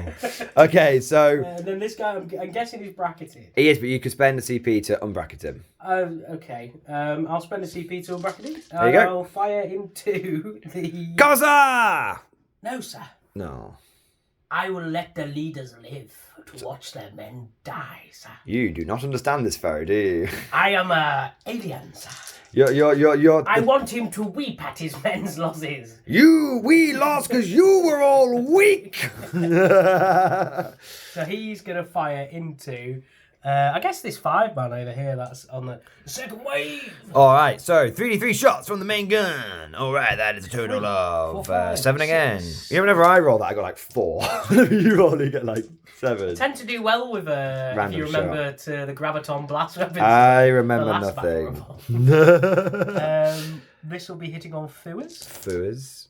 1, 2, 3, 4 hits. That's statistical, that is. And then killing on 2. Brutal efficiency. Ooh, 3 have died. I'm not going to do the casual yet. I'm going to let you roll your smart missiles, and we're going to see if that does anything. Smart missile system. Hitting on 4s. Yes, there's only 3 left. 3 Okay, I need to get a 6 up here to survive the squad. Nope. Brutal efficiency. And they have been killed to a man. Sure Another gap has been made. Some sort of like actual quote they'll say when they like kill a man to a number, but yeah. But this is precision of the precision hunter. of the hunter. Yeah. Rather than Precision. Yeah, it's like, Tom, do you have any other tower quotes? Well, I only played it once on Dawn of War, so I only played it once on Dawn of War, so kind of limited on the number of quotes I have from him. All right, so I'll tell you what, that's a big long take. So what we'll do? Everyone's gonna hate it. I have at least one quote for each. Oh my god! Rock and Stones, Blade Champion, champion of the. The Demon Prince. Oh, and God. Then brutal efficiency. Yeah. I'm sorry. I have asked Tom to stop, but he just won't. No, I'm joking. I haven't. Blame Mordian for hiring me. God damn EU employment laws. Once they're in, you can't get rid of them. He has to give me at least a month. Yeah. All right. So we'll have a little thing next. I think you've just got the Riptide left. Just the Riptide left. I can do it. Let's just do it. Let's do it. Let's go for a 10-minute take. 10 minutes. It's never been done in the history of cinema into before. That squad then, the second squad of the second wave, the third squad. The squad. Okay, I'm assuming you went for many shots again. Many shots again because I am not. You don't understand the other ones. Coward, do you? You don't understand the other options, do you? So this will be 8 shots, is it? 8 shots hit on 4s. 4s, brutal efficiency, sir. Please say it in a quote. Then 4 hits. 2s to kill. 2s to kill, yeah. Yes, 1 ducked. 3. There you go. Then I'm guessing he has a smart missile system as well? Nope, he has 2 plasma rifles. Plasma rifle? What does the plasma rifle do? 2 shots. Hit on 4s, kill on 2s. 2 shots. You're not feeling it yet, but when you shoot that thing at vehicles, it makes people cry. 2 shots. It hits. It misses both times. It misses both times. All right, so... Brutal inefficiency. Brutally inefficient. So taking a look at this guard second wave, that is the amount of casualties that we suffered this turn. And there's also a smattering of ones over there as well. You can see, though, that the second wave is mostly intact. And now we will be advancing upon the foe. It's going to be interesting. You're not in rapid fire range yet, though, Timothy. I don't need rapid fire. I get heavy 3 shots, or whatever it is. The commissars are still alive. I think we may be doing some parade drill shooting. I think there's a commissar order that lets me counter stationary, even if I have like advance and stuff. So we might move, advance, counter stationary, and still parade drill. Because that's the new guard codex. You just do what you want. narrative. So slight change of plan. The orders came down the line and it was not time to do forwards for the Emperor, which would have allowed them to advance and still remain stationary. Instead, the order came down for a full bayonet charge. Fixed bayonets! And they have all moved. And we have got so very close to the Tau line. Literally, if Tom does not blunt this infantry assault now, it's gonna be contact across the line. They're overwhelming and sat. The commissar's like, first one into the breach gets 1,000 credits. Yeah. Glory! What was it? Once more into the breach, men, for the Emperor. Forward, you dogs. It's like, he is watching you. He is judging your actions today. Claim that Aquila on those barricades, men. So this is the second wave, guys. And this is the third wave. The Imperial armor has been committed. The Imperium starting to sense that there is potential for a breakthrough here on this point of Fort Achilles, and they are going for the assault. So you can see that they have been willing to commit their light armor corps. 6 chimeras, each filled with special assault troops. We're going to represent those with Cadian shock troops, which means they both get 2 special weapons. The basic infantry squads, we're just getting 1 special weapon each. These guys are going to get 2 special weapons. Each of them are inside the van right now is going, we got plasma and we've also, on each one of these little sort of armoured fist platoons, we've put a Hellhound. So there's 6 Chimeras, 3 Hellhounds, and we thought, fuck it, why not chuck a little bit of the old anti-air in there. We'll have a cheeky bit of a Hydra going as well. Now, just to give, of course, the Griffin is back. Tom took it off return, but it's back now. Now, you'll see there are some leaving russets here. We thought we'd mix it up a little bit. These aren't on the board yet. They're rolling on. And we're giving you a little bit of a sneak preview of what to expect. They're rearming. Yeah, these are just rolling in right now. But this is this is a little sneak preview for what to expect on wave 4. Guys, just look at this. Is me and Tom were saying, like, just imagine you are like on the Tau line right now. Just get down there and just be like, there's just so many of these humans. This is like your first battle, like first proper engagement with a true Imperium force. You just wouldn't get it. Like, why is there so many of them? Why do they keep coming? We've literally cut down like hundreds of guards at this point, and they just keep on advancing. The scale of warfare, this is a true lesson that Tau Empire is learning in this battle. And when the Imperium does get to pin you down in place, you better hope you got enough bullets, because they are not going to stop until every last one of them is dead. It does not matter, Tom, if it costs me 1,000 men to take Fort Achilles, or 10,000, or 100,000, the fort shall be mine. Our standard will be raised by nightfall, sir. Yes. I don't care how many bloody men you have to feed into the grinder, Lieutenant. I want that flag on that hill. Climb up to the highest point on the highest bloody tower and pitch that flag, sir. Can you imagine if the Tau Empire had the manpower resources of the Imperium? They'd be fucking unstoppable, man. But they don't. And we do. But you didn't. But you didn't. Oh, really, we had a million men to throw at one hill. But you didn't. So the thing that we're going for here, guys, memes aside, is we're trying to recreate the scale of an Imperial assault. Tim just wants to beat me again. That's the... Yeah, he beat me with my black terms last week. But the point is, we're trying to just get the scale of the battle, like how it just escalates, how you think. This would only be like a tiny point. Yeah. As well, so. Imagine like, there's 12 rushes here. Imagine if we were playing like epic 40k, and this wasn't like 9 light vehicles, it's like 90 chimeras. That's the next wave that we send in. So we're getting a tiny taste of the scale of an Imperial assault against a Tau fortification. It's pretty gnarly. But obviously all this infantry has advanced as fast as they can go, so there will be no shooting from them. So we're going to have to rely upon the artillery and the light armor to try and pick some Tau off their walls. But with this battle escalating further and further, let us go into the guard shooting phase. Look at all those dead men. Not dead yet. Soon to be. So we are going to start off with the light armor. We're going to go with this Hellhound, and it's going to fire its Inferno cannon into these bloody stealth suits. Is it a beam weapon, so it kills your men on the... Sadly not. We just go. Oh, okay. So you... Okay, that's fine. Fire is less likely to kill you than beam. Number of shots, it's 5 shots even. Five shots, sir. 5 shots. Now, I also hit you, so take that. And I shall wound you on 3, sir. That is a 3. It may not look like it because of the dodgy GW dice. That is a 3. We will be claiming that back as well. So that is 3 wounds. That's AP 2. 3 wounds, sir. Which means you're on your base yet. Save, sir. Ah, you have passed them all. All right. So then we're going to go for this Chimera here. He's going to fire everything. He's going to fire his Hunter Killer into the Hammerhead. So get my hand in there. Sorry, Hunter Killer's going into the Hammerhead, and then the Heavy Bolter, Multi-Laser Storm Bolter are going to go into the Tau Fire Warriors. Tau Fire. So, Hunter Killer, ha! It hits. Oh my god, that's the first time I've seen in history whistle hit. It's wounded, sir. All right, you need a save dice, sir.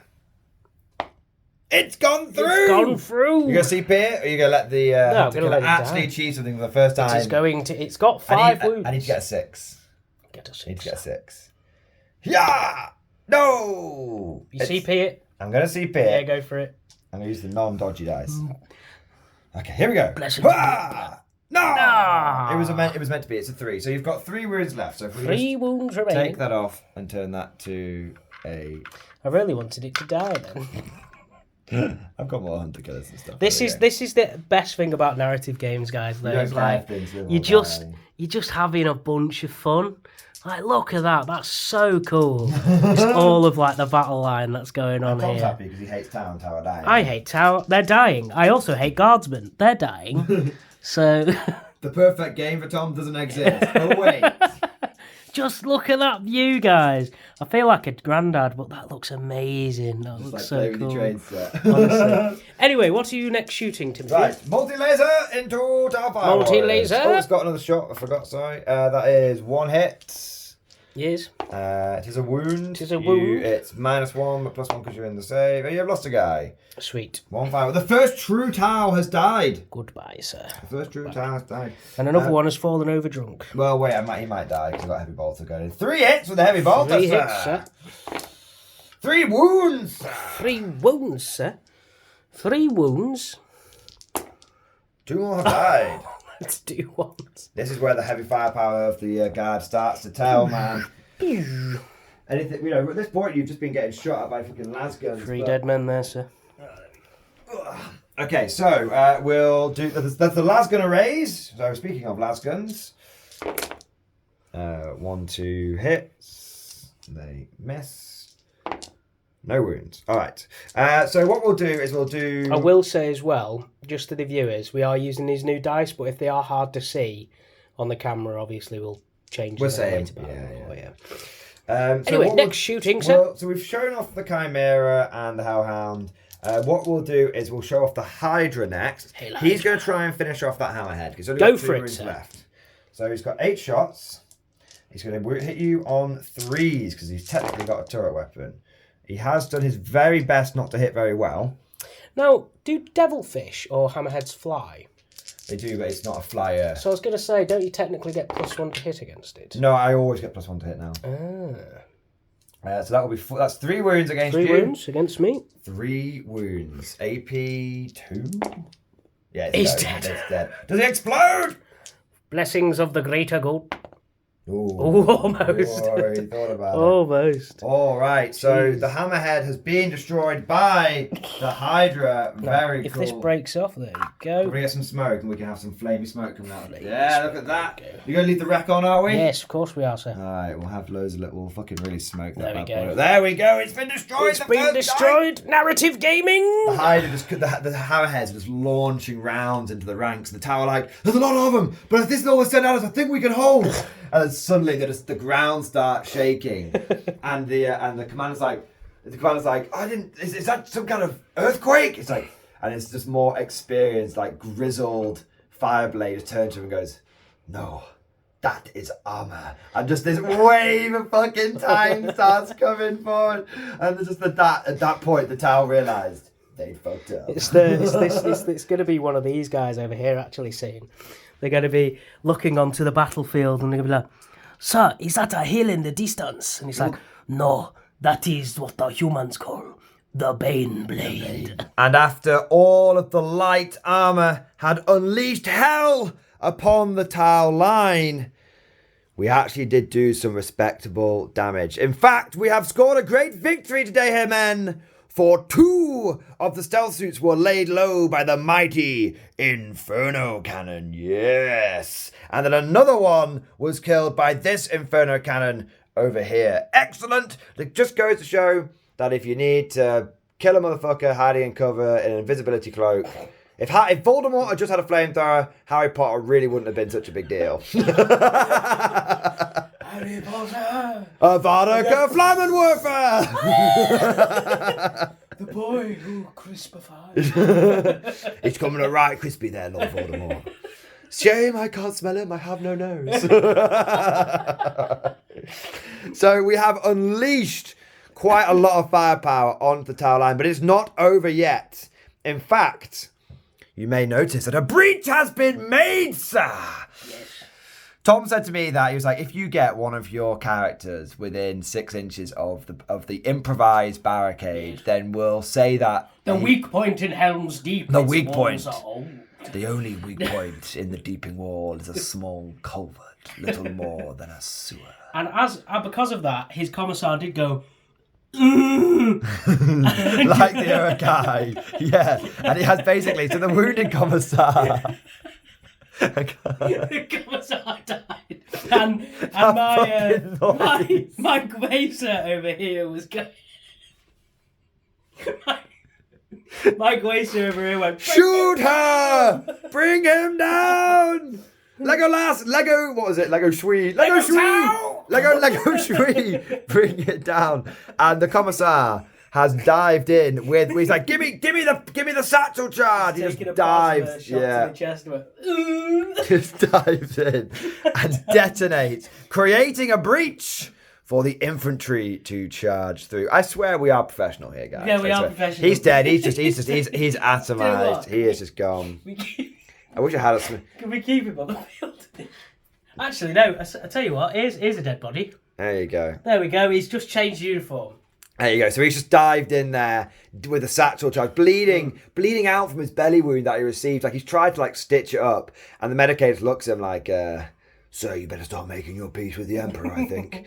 And he's like, "Damn it, man! I'll meet the Emperor on my own terms. Give me that grenade." It's like, "Meet me again." And just runs in. It's like literally grabs a satchel charge, runs in, makes some kind of strange death rattle, dives in. "Men, I'm sacrificing myself." Tell my wife. Like, yes, go commissar. His last noises. I just felt alive. I think now the immersion has been fully shattered. I think the noise Tom was trying to make was that of the Urukai who blows up the deeping wall. You know, any other studio would reshoot that, but I think I'm going to leave it in. I think it's gotta be the fact that we both just stood here for 2 minutes was getting us. Yes, the old shaky cam technique. Oh my god! I hope you appreciate it, viewers. We do like to. Anyway, I'll take how to ruin an epic moment. Got this. Do your best Urukai impression. All right. So that's about a breach. A breach has been made, sir. A breach has been made, and now the infantry will be able to pour through into the Tau lines. But that is not all. But that is only when they have recovered from their light jog. Yes, they have. I cannot charge yet. They went. I cannot move and charge. But I do still have my artillery bombardment, and I think it is time to concentrate firepower. Bring it down, sir. Bring it down. And we are going to try and intensify forward firepower. And we have brought down 1 Tau tank. Can we bring down a Tau battlesuit? So starting with the Basilisk, you can see we have a couple, 1 on each end of the battlefield. We're gonna start trying to main gun range, shatter their sky, and the first Basilisk will get 6 shots. Okay. We will be hitting on 5, rerolling 1s because of the massive ordnance. Oh, they want it. Do you want it? They want it. 1 reroll, sir. 1 reroll. Yes, yes. No, sadly not. Oh, Basilisk gets hot and blows up. Right. We've then got the wounds. That is 2 wounds. So it just kills it. Yeah, can you imagine? You've passed both of those. I have passed them, sir. All right, Basilisk, keep firing, men. Keep firing. Another 6 shots. Damn consistent, these Basilisks. Damn reliable. Some people like the Ursha carriage, but I prefer the old Bazzy. Never lets you down. All right, can you imagine Bazzy turret weapons? Just be like, I didn't choose the Stug Life. The Stug Life chose me. I'd so fucking use them as assault weapons if I could. Rotating. That would be so good. Sadly, that one doesn't hit. Okay. We have got 2 more wounds. Bring it down. Bring it down, sir. No, he continues to pass the saves. All right, give it the Medusa, lads. 6 shots, yeah. Bloody Nora. Here we go. You could just, like, all the guards and are like, yeah, it's like they're just front line, just ripples with explosions. Come on.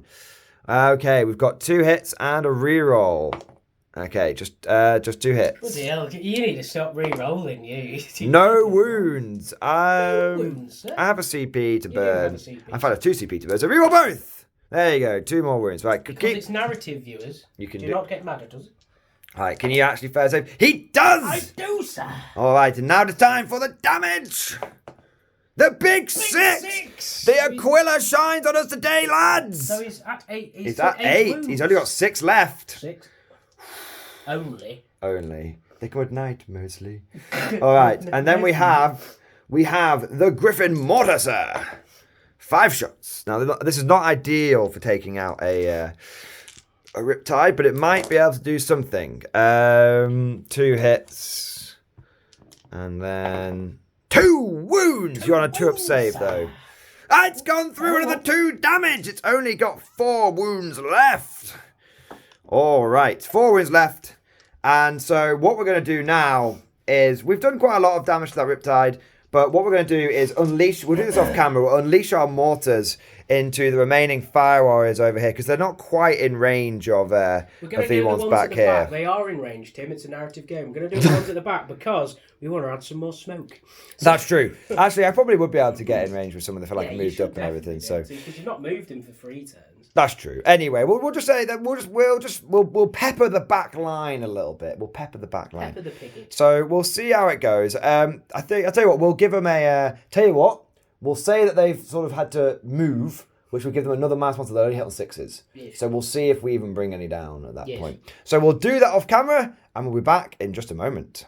And we've just covered that Riptide in loads of smoke. Considering the bombardment that thing just took, I'm not surprised its shield generators are starting to overload. There's fire coming out of it. There's smoke pouring off it. But the Riptide still stands. It is a tough beast. But the tougher the kill, the sweeter the victory. We've then also been able to do a smattering of mortar fire across the line, and we were able to kill 1 or 2 fire warriors from each squad, but not too much. Just starting to pepper the back line, sir. I think the sort of the feeling we've got here with the guard is that they're beginning to overwhelm those front lines, and of course the artillery therefore doesn't want to risk shelling their own men. The lads are doing a good job, sir. The lads are doing a good job. No need to shell our own men just yet. You know, if they need a bit of motivating, maybe we'll shell them. But until that point, you know, we'll give them the benefit. We'll treat them. We won't shell them under our own bombardment. So rather than risking the old danger close, we've shifted the creeping barrage back a little bit, and we've started to call in the mortar fire on these rearward units. So there we go. That is Imperial Guard turn 3. Let's see how the tower can respond. How many of these infantry will they be able to hold back? They have lost some of their stealth suits. They have lost one of their hammerheads. Their Riptide is struggling, but much of their firepower remains intact. And so I do think we are going to see at least 1 or 2 ranks of infantry sent to dine by the Emperor's side. But we'll be back. Tau turn 3 has commenced, and they have done a tactical withdrawal in some areas of the line, leaving their stealth suits and battle suits to hold the barricades because they can weather the storm much better than the fire warriors. The commander and his men have fallen back into their redoubt, trying to make a couple of city. Yeah, back to the keep. Back to the keep.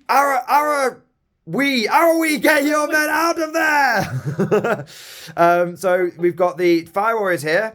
The hammerheads, after losing their brother, have fallen back, and then the fire warriors have also fallen back towards the redoubt as well, with the stealth suits holding the line. Devilfish is attempting to hold the gap. Fill the breach. Will he be able to? He's going to try and, even if he dies, he's going to try and create a barricade with his body. Yes.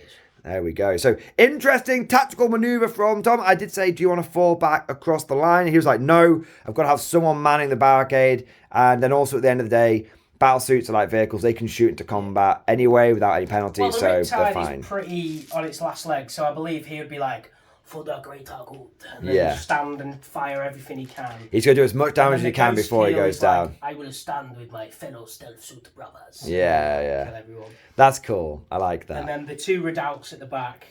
Manned by the infantry and the armour. Yeah. Being very guard-like, eh? Having infantry and armour holding the back, you know. Just saying, maybe these guards are rubbing off on you slightly, Tau Commander Manda. I could feel the guards were overtaking me. I can feel the ignorance overtaking me. Just like they're aggressing. I think those lasguns are pretty good, actually. We should pick some of those up after the battlefield. Mordian's starting to corrupt me. Well, this is a Tau army that is very much like a guard Tau army. All right, though. We're going to go into the Tau shooting phase. You have marked me up already, haven't you? You have put one mark on each one of these front squads. Yes, and you've also managed to get some on each of the Hellhounds. So we'll give you a little second just to think, and then we'll go straight into your shooting phase. So what are you starting with first, sir? I'm starting with the salvos of the fireheads at the back. Fireheads? Fireheads? I'll take it. Fireheads. Yes. They're going to fire hammers at me. Yes. Okay. Fire hammers at you. So you're going to launch a hammerhead into a Hellhound? Hellhound? Okay, so you're going to go for this one first? All right. This is what I'm going to do. The hammerhead is going to turn and go, unleash brutal efficiency. There we go. So Anti-tank hitting on threes. It's a hit. Wounding on turn 3, so you don't get Kayun yet, but these guys will all get Kayun. Okay, carry on. Yeah, that's a wound. Don't get a save. Well, you're doing 9 damage plus 3, 12. It's dead. Does it blow, sir? Does it blow, sir? Does it blow, sir? It does not, sadly. Do Hellhounds blow on like a 5 and a 6? Yeah, they blow up on a 5 and a 6. So you've literally, nothing explodes. What's happened is you put a hypersonic round, a supersonic round, through the front and out the back, and the air pressure has sucked the crew out of a tiny hole about this big, and just sucked them all out. So the Chimera, the Hellhound itself looks like, it seems like a tank. Why have they stopped? All the crew is just and all the crew are just liquefied on the inside. It's like the scene from Event Horizon. They have those missiles, funnily enough, now in tanks because my mate, he's a tank person in the army. Yeah, that'll do. Tank person. He's a tank driver, and he was telling me about these these rounds that they shoot now that basically implode in the tank and just melt everything inside. And I was like, well, it's a good thing you're a tank driver. Yeah. Like, you know what I mean? Like, oh my god. Yeah, it's pretty gnarly. Like, tanks are safe until they're not. All right, we're gonna go. We've got 1 for 1. We're gonna go 2 for 2. Yes, the hammerhead. The next hammerhead. Hitting on threes. It's a 1. Inbuilt reroll because of your hammerhead. Oh, nothing you can do about it.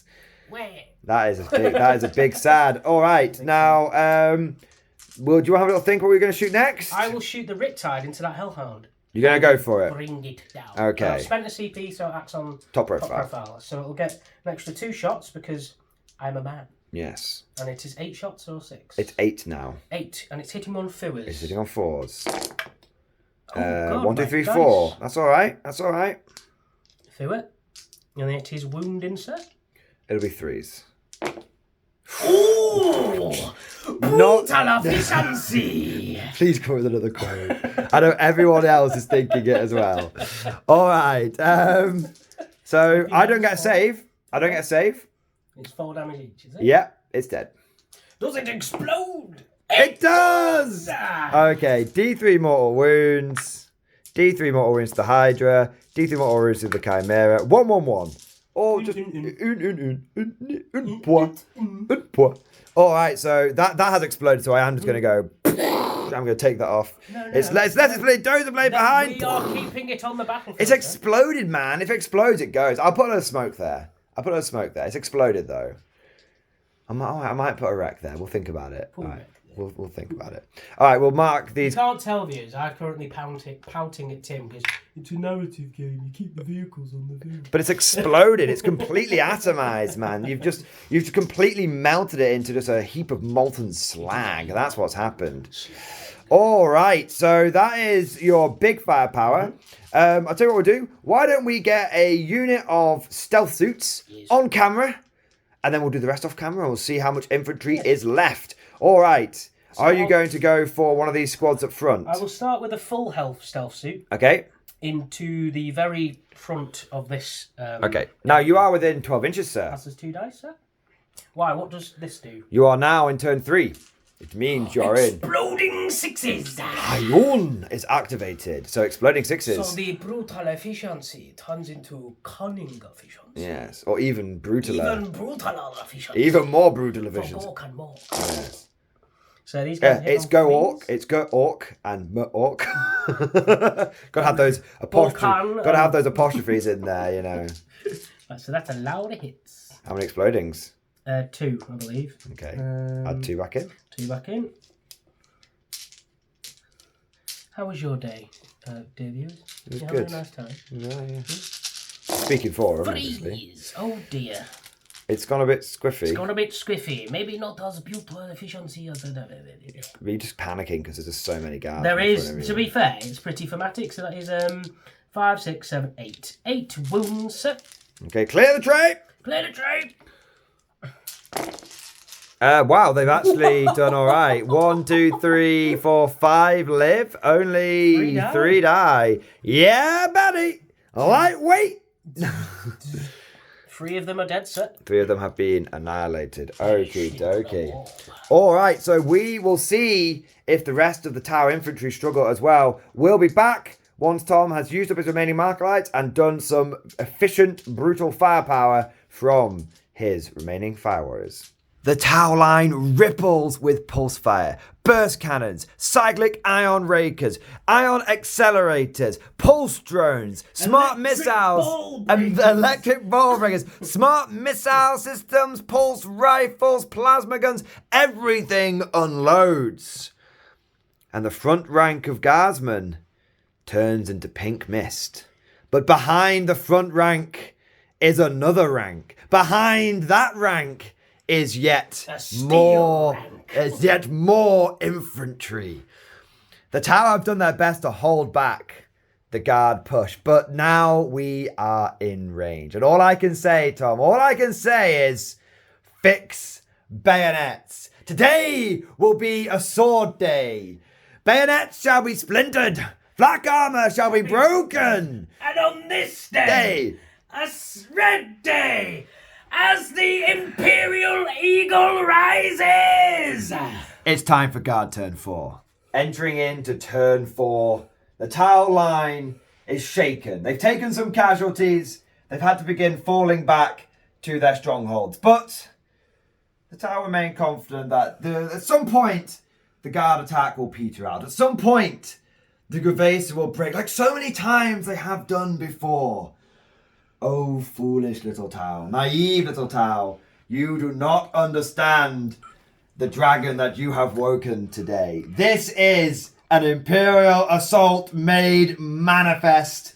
All you face up until this point is the recon elements, the light armor. Now the heavy armor has arrived. 2 squadrons, sir, of Lehman Russes trundle onto the battlefield, led by a battle fortress, a Rogel Dawn himself. 2 Primarch named armored formations coming into the fight. And it is not even everything, for the Imperium still has... What is that hill in the distance? What is this strange boxy hill That rolling? Is no moon. Yes, it is The Bane Blade! The Bane Blade! We were debating whether to have these on or to hold them off for like a turn, but I thought I just got too excited. So we've got to have them in the sneak preview. So these aren't on the board yet, guys. These will be the turn 5.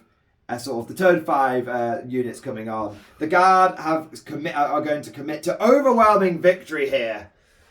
And there is, I think this could be the turn. I think this could be the wave. Our infantry are starting to make contact with the main fortifications. And now our heavy firepower has been brought to bear. We're going to have to see what is left of this Tau force. We've also, I should just say, we've done something really cool here. The mechanized infantry units have disembarked from their chimeras. And unlike the infantry, which just march forward in ranks, expect to die, these guys got a little bit more training. So they're actually marching behind the chimeras. 16 hours of training. They've survived their 15 hours. They've got 16 hours of battle experience under their belt. And they're using the armor as cover, which I just think it's just really cool. Just a different way. I wish we could use that kind of tactic in 40k going forward, because it would make a lot of sense. It would look a lot more cinematic on. So do you know what's funny is the guys and this is like, if this is like Helm's Deep, the bit with Saruman, he's like, and like Worm's like, there is no army that could breach the walls of Helm's Deep, sir. I have an army. What sort of army? He's like, in the distance, and it's like, oh my god! It would take thousands to breach the Tau defences. Tens of thousands, Lord General. My Lord General, but my Lord Inquisitor, there is no such army. Look at that, there, guys. That's amazing. Like that. You will taste fish and chips tonight. This is an Imperial Guard force. Jesus. Do you know what? It's like, I said, you don't understand as well. This is like a third of Tim's collection of cards. Like, so we have a T-Rex. This is just the Mordian Guard. I got my Krieg and Steel Legion army, and I've got my full Scion army, and I've got the totally loyal mining collective as well. Yes. So, yeah, we've got sharp knives, sticks, electronic bomb. And you can even see in the background, dear viewers, that is that a storm sword on the? Yeah, the third. This is the Bane. This is the Bane sword. Bane sword, yes. What I'm working on. So we'll soon have a squadron of super heavy. Ridiculous, guys, ridiculous. But I hope you enjoy this battle report so far. The Tau are going to have a tough time, to put it lightly, against this Imperial Guard. Has anyone, last sort of thing before we get into shooting phase, has anyone here seen, let us know in the comment section, seen the TV series Firefly, classic sci-fi from the sort of early 2000s. In the first episode, there's the Battle of Serenity Valley, and the Browncoats think that they've managed to do the impossible and stop the Alliance forces, and then they realise that all the Alliance had sent in was their just sort of initial probing attack, and the entire valley just gets filled with missiles from an airstrike. That's kind of what you're seeing here. We have called in the air, just to say, we have called in the air power. Yes. There is Scions inside as well. Yes, there is. There's two Scion kill teams. Task Force Icarus ready to deploy. I'm just laughing because this, if you just took a still of all this, it would be like, oh, that's a nice army showcase.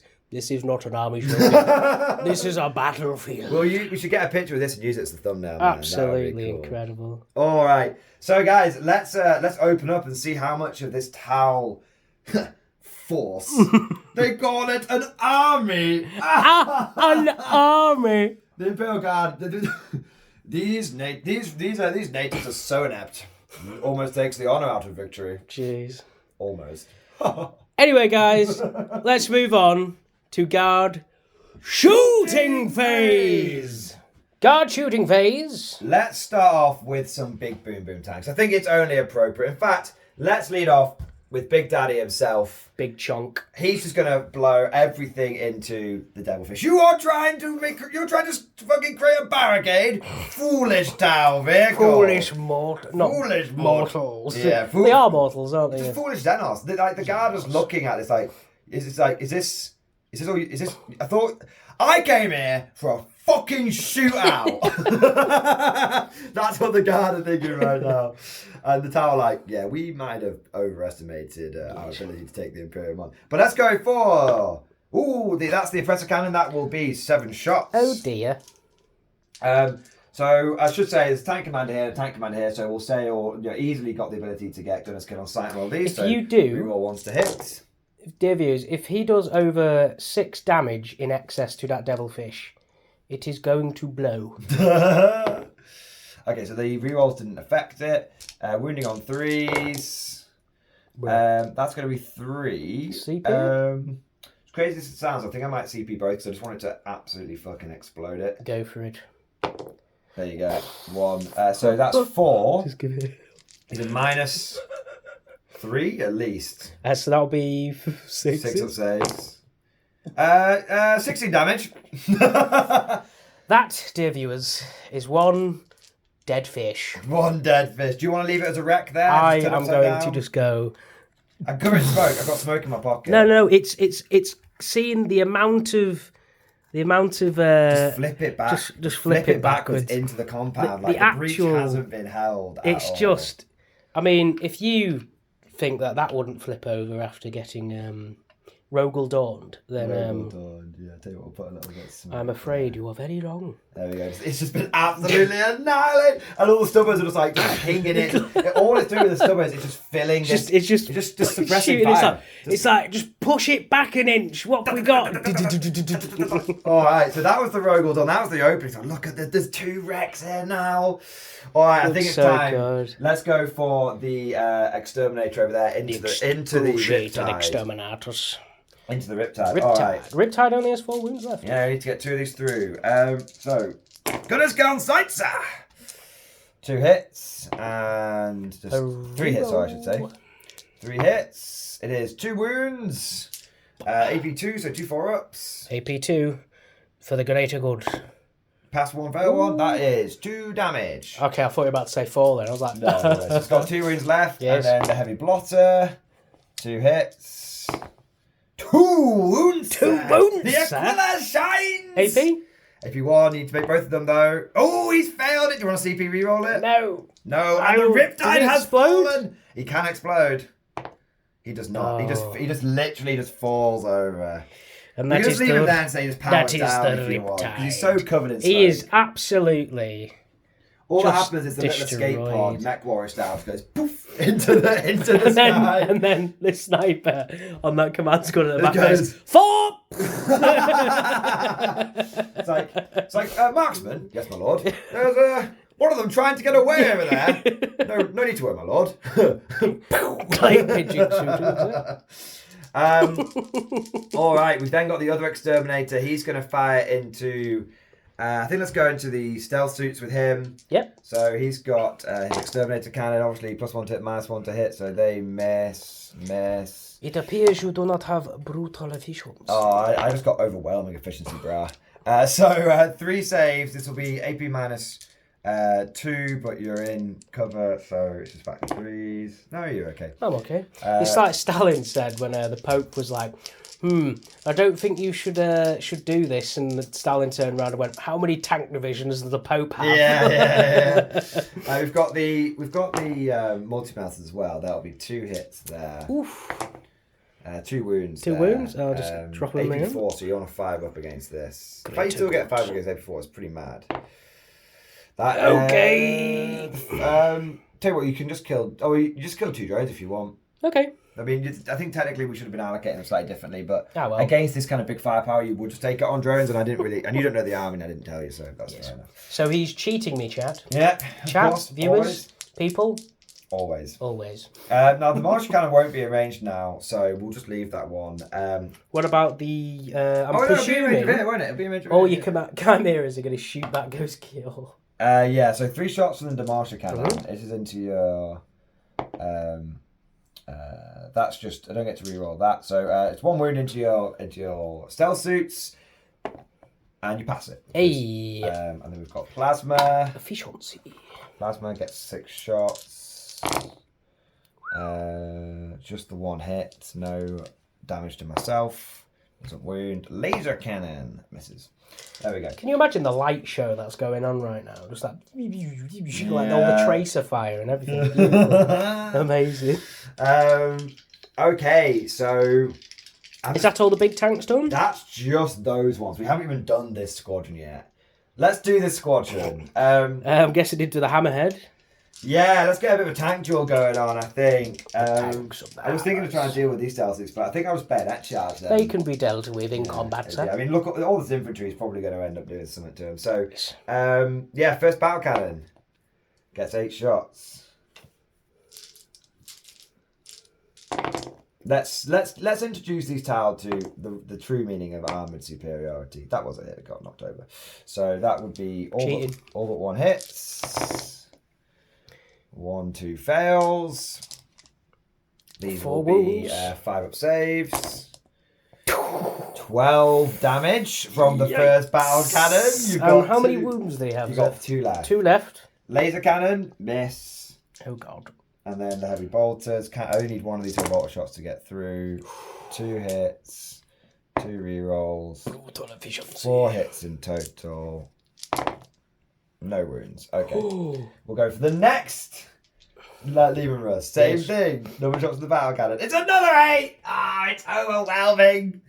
I feel the guard overwhelming me. That's what Tom's saying right now. Yes. They all hit.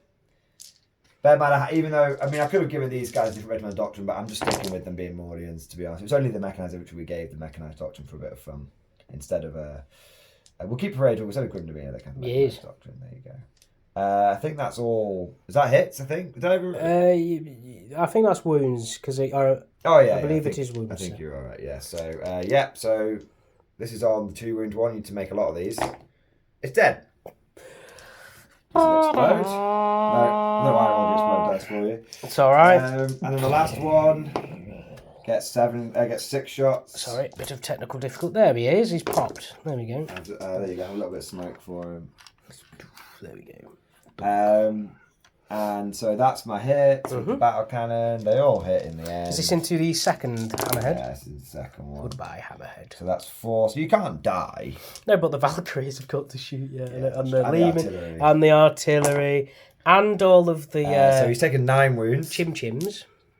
9 wounds. 9 wounds. Lads kind of misses. Heavy bolters. I get 2 hits. There's a reroll in there as well. That's the reroll to hit. No. So almost killed that. So I think let's call down a bit of artillery on that last. Yes, little bit of last artillery. Asset. So that's all of the big tanks fired, and we destroyed the Riptide, the Devilfish, a Hammerhead, and another one's got 5 wounds. Do you know what? left. The tower's still pretty durable after all that firepower so far. I mean, obviously there's the rest. So we'll go for the Hydra. We'll give the Hydra the glory. The glory. Hydra can have the glory of killing the... Hail Hydra. Yeah, there we go.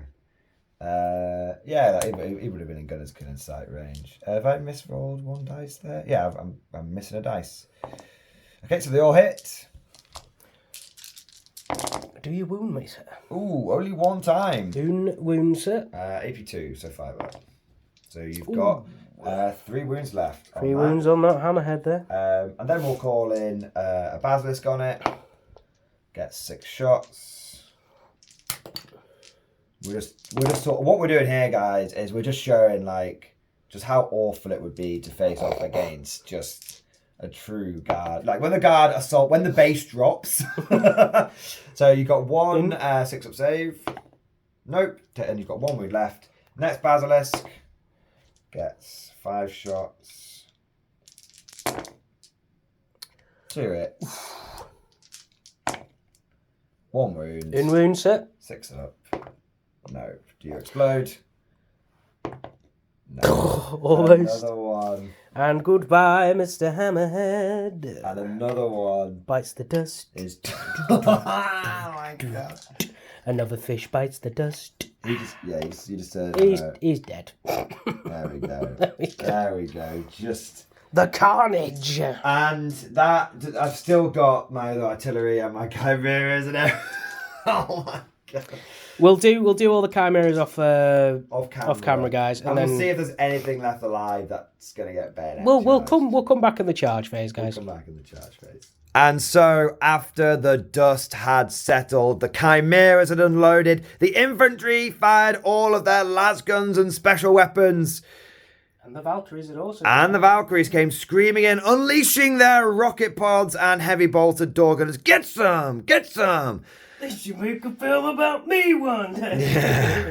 It's like, how do you know anyone who stands still is a Guvesa? Anyone who runs is an ill-disciplined Guvesa. Oh my god. How do you shoot other humans? Easy. Just think of them as Tau. But after we had fired everything in, the ghost kill, it took quite a lot of firepower because obviously I couldn't see that I couldn't shoot that over 18 inches away, which meant a lot of my artillery couldn't go in there. But as you can see, guys, there's loads of like melter guns in these second waves and plasma gun stuff. So eventually I just got a couple of them to connect through, and we were, after stripping the drones off, and we were able to essentially bring that ghost kill down. Once again, the ghost kill, the shit stain of the Tau Empire. Terrible unit, never does anything. We were then able to pick up the remaining stealth suits. A couple of cheeky like plasma shots from over here that actually just came in and picked them up, which is really nice. Sometimes all you need is a cheeky guardsman with his trusty plasma gun. As long as it doesn't blow him up, it's all right. Mm-hmm. And then the remaining sort of then it sort of started petering. I was quite lucky over there. It then started petering out a little. I say lucky. The Emperor's with us on the left flank. On the right flank, it petered out a little bit more. I think it's because we've got sort of more melter guns and flamers over here, and we've got less like plasma and plasma guns. So we only really, because we didn't have that many plasmas to get the sort of the shots to connect, we only really ended up stripping off a bunch of drones, and I think we killed one stealth suit. That was basically it. One in each squad, yeah. Yeah, it wasn't too much, but it was fine. We overwhelmed a little bit here and there, and then the mortars and other sort of artillery pieces again once more just smattered across the back line. Just keep the heads down, boys. Give cover for the lads. And we were able to basically pick up a couple from each squad. I think one of the Valkyries, launched some rocket pods over here and was able to kill one or two of them. So it was all right. Also, if you think playing a 2,000 point game, it takes a while, imagine what we're doing right now. It hasn't been too bad. I think we'll probably be 7 hours when we're It's all also in. because both of the armies better than these. The victory for the Emperor, it doesn't matter how long it takes, Tom. As long as victory is achieved, it's all right. So the Tau have taken an absolute... That was the hammerfall. They've given me a damn good thrashing. Damn good thrashing. We do have... The charge phase. And we do have a couple of bayonet charges that we can do. Oh, I should say, these fire warriors were... These fire warriors were exposed, and they were the ones that got hit by the Valkyrie rocket pods, and they were the ones that really got shredded by that. And the Tau will still put up a fight in the keeps. Yeah, you've got your two redoubts. You've got your commander and one of his fire warrior squads holding over here. I imagine he's like... And you've got the two fire warrior squads here, man. Do you know the guy that's running Gondor at the time? He's like, the line has ended! Yeah. And then he just like throws himself. The steward of Gondor, yeah. Oh my god. So yeah, we're gonna do the guard charge phase here, guys. Basically, we'll do it off camera because there's a lot to do. I think realistically we're just going to get like this sort of front line into here and that's it, because I was a little bit more successful here than expected. I was kind of hoping to power fist the ghost kill, but it didn't end up happening. So we'll see if we can't hit him in bloody shooting, sir. We'll see if we can bloody well put some bayonets at the Jaxie. -1 to hit in we are they? Yeah, they're always -1, but I've got fixed bayonets on my guys. So it right. Means that I can... so say you're hitting me on 5s then, aren't you? By hitting you on 4s, AP -1. So we'll just do this little bit of charging on camera because it won't take much. Commissar and I think 3 squads of infantry going in against 5 stealth suits. We'll see if they're able to pull anything off. We may move a couple more like closer to the breach because it'll be more like fun and narrative. Yeah, we'll see how it goes, yeah. But yes, that'll be like the 3 like combat unit. Yeah. Combat effective. So we'll move those guys in, and we shall see if the stealth suits get buried under a tide of bayonets. They've breached the walls! They are inside the keep! Guardsmen, for the first time in this very long battle. Is this turn 4? This is turn 4. There we go. Finally got in. Yeah, finally made it inside the Tau barricades. And now we have some bayonet charge that needs to be done. I think we shall start with the Commissar. It seems only appropriate. Comrade Commissar. Comrade Commissar. 3 attacks. Hitting on 4s. He's got a hit. That's okay. Winning on 4s. Doing it. Ooh, not quite. Should I go for a little cheeky CP reroll there? Go on then. Yes! CP reroll. You have a 6-up save. If somebody can add up how many CP rerolls Tim's done. I haven't done use any of the stratagems, to be fair. And you have failed it, sir. You have taken a wound. Sir. All right, we've then got, see if the sergeant from the squad can finish it off. He's hit on 4s because of fixed bayonets. That is 2 hits. Because stealth suits are still -1 in combat. Yeah. 5 to wound, though. Oh, he's done 2 wounds. 2 4-up saves. I was really hoping. I was really hoping he'd finish you off. There's 1, 2, 3, 4, 5, 6, 7, 8, 9 of the guardsmen in that squad. There's 9, and they each get 1 attack. So that is 9 attacks. Oh, I can't wait to have that Jafar army, man. But yeah, well, that's I've talked about that on stream, but we'll talk about that another time. Okay, only 2 hits.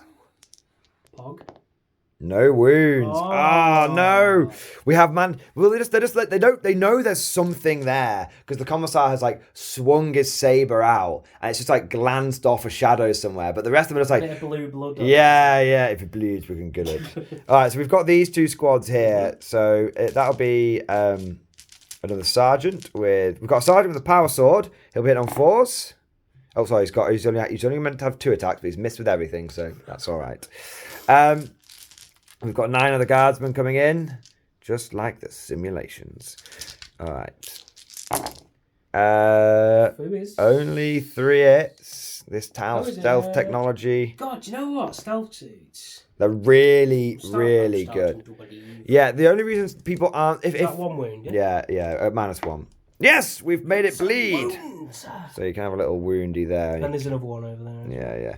So I think the only reason the moment that GW, I know we're sort of breaking the narrative and talking about competitive for a second here, but I think the moment GW ends up nerfing the,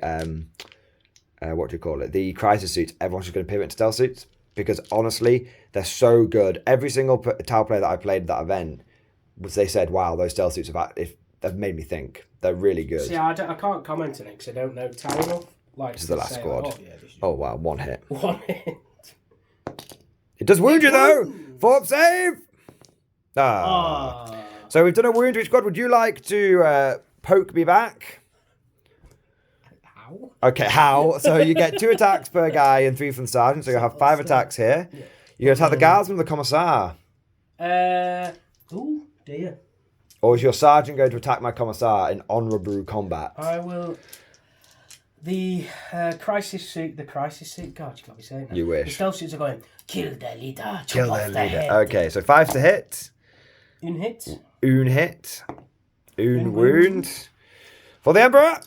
And it's saved. And then you can just got the pick over here. You've got infantry squads with this will be 6 attacks, I'm guessing. And a sergeant, so 1 more.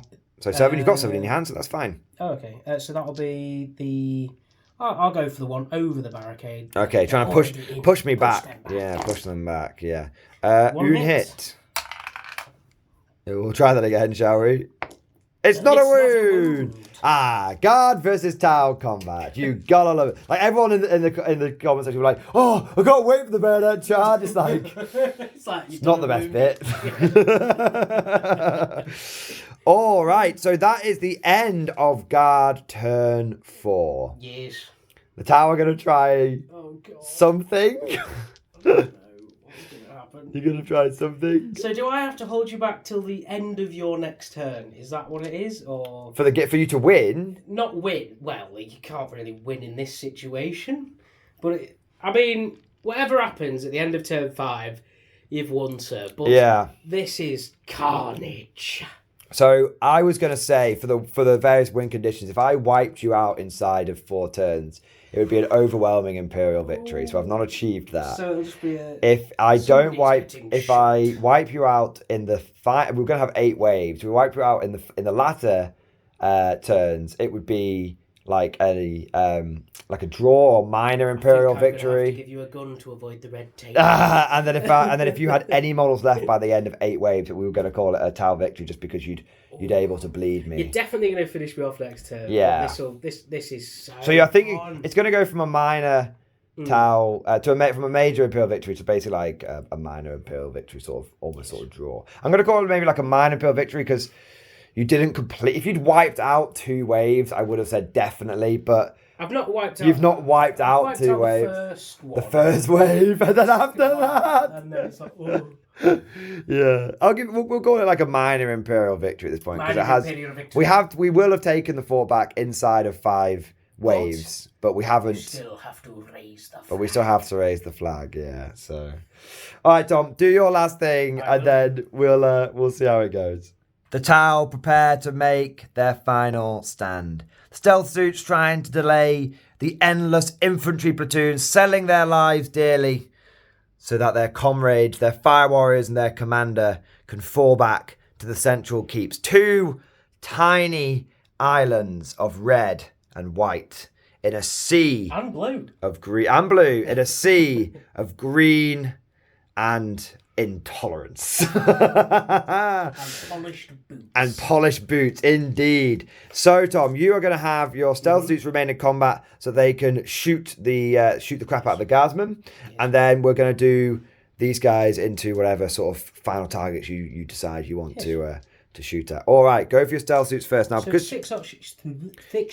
It's 6 shots each, and even though you are in combat, because you are not a vehicle, you're a battle suit, you do not care about -1 to hit. You just hit. So these guys are just going to plough everything into that guardsman squad. Not the commissar? Not the commissar. They tried to engage him in mobile combat. He did not accept. Okay. So this we He did accept. He stabbed you. Well, maybe. You can shoot him to him if you want. I don't mind. No. Okay. No, these These guardsmen are all cowards. Freeze. And then that is 6 wounds. 6 wounds into the guardsman squad. So the guardsmen is like wailing on, like trying to like tie him down, like just get your fucking knife, find a chink in the armor, and then the Celsius just goes zzz, and just cut down the guardsmen. You kill 4 of them, which is not too bad at all. So 4 of these brave Mordians just at the point of victory. Like that French guy in World War I who was going around telling everyone they were going to get hot soup and then he was the last guy to die. Just at the point of victory, 4 more Mordians are cut down. All right. And then the next stealth suits. Doing the same thing. They're going to fire into the France squad again. They're going to be like, So you're going to try and push me out of the redoubt? Yes, that is it. Okay. They're like, we must push them back, brothers. Hold them back. Hold them. Why are you purple, Bob? Something's not right about Bob. Is it on 4s? He's been talking about this new religion he found. He's been talking about this, the greater good, but it's got 4 arms. Yeah, something going on there. Something going on there, sir. Anyway, not dealing with it now. We're shooting some. Yeah, some so if we get out of here, we'll worry about it. People say, it'd be like Gene Cut infiltrating the guard would be like really bad, and I'm just like, they're never going to infiltrate the guard because they're all just going to get sent into the fucking grinder, and they're never going to get out of the fucking guard. Like, what? When you think about it, infiltrating the guard is fucking dumb, man. You know, you're going to get shipped off and fucking shot. It's 15 hours. Yeah. In the making, that's 2 guardsmen survive, but 5 are cut down. Push them back. Brutal combat. Yes, you're still being somewhat brutally efficient, which is pretty cool. Brutal efficiency. All right, so that is the stealth suits. They're doing what they can to try and hold back the guardsmen. What are you going to shoot your... My valiant fire warriors. They're going to fire at them guys over there. Okay. Now, you had some marker lights, by the way. Okay, so how do you want to do them? So you've got 1, 2, 3, 4, 5, 6 marker lights left. Spend your CP so they all hit on 2s. There's no point in not doing. So you get 6 marker lights. Do you just want to put 2 on each squad? Yes. Just there's a better way of doing it than that, but we're just doing it quickly for the. I have put 2 on each squad. Yeah. For the, no more. No less. There we go. 2, 2, 2, and you still get to shoot your pulse rifles. Good son. So the you know what's funny? You don't have 6 units left to take advantage of all this marker. I do not. They're just going to fire into those guys over there. Into these ones? Yes. Okay, mark you down a marker light. And this will be hitting them on freeze. It will be. Okay. God, zooks, man. And that is it's raining dice. It's faulty. Okay. Yes, it's a faulty 3. And then this will be freeze.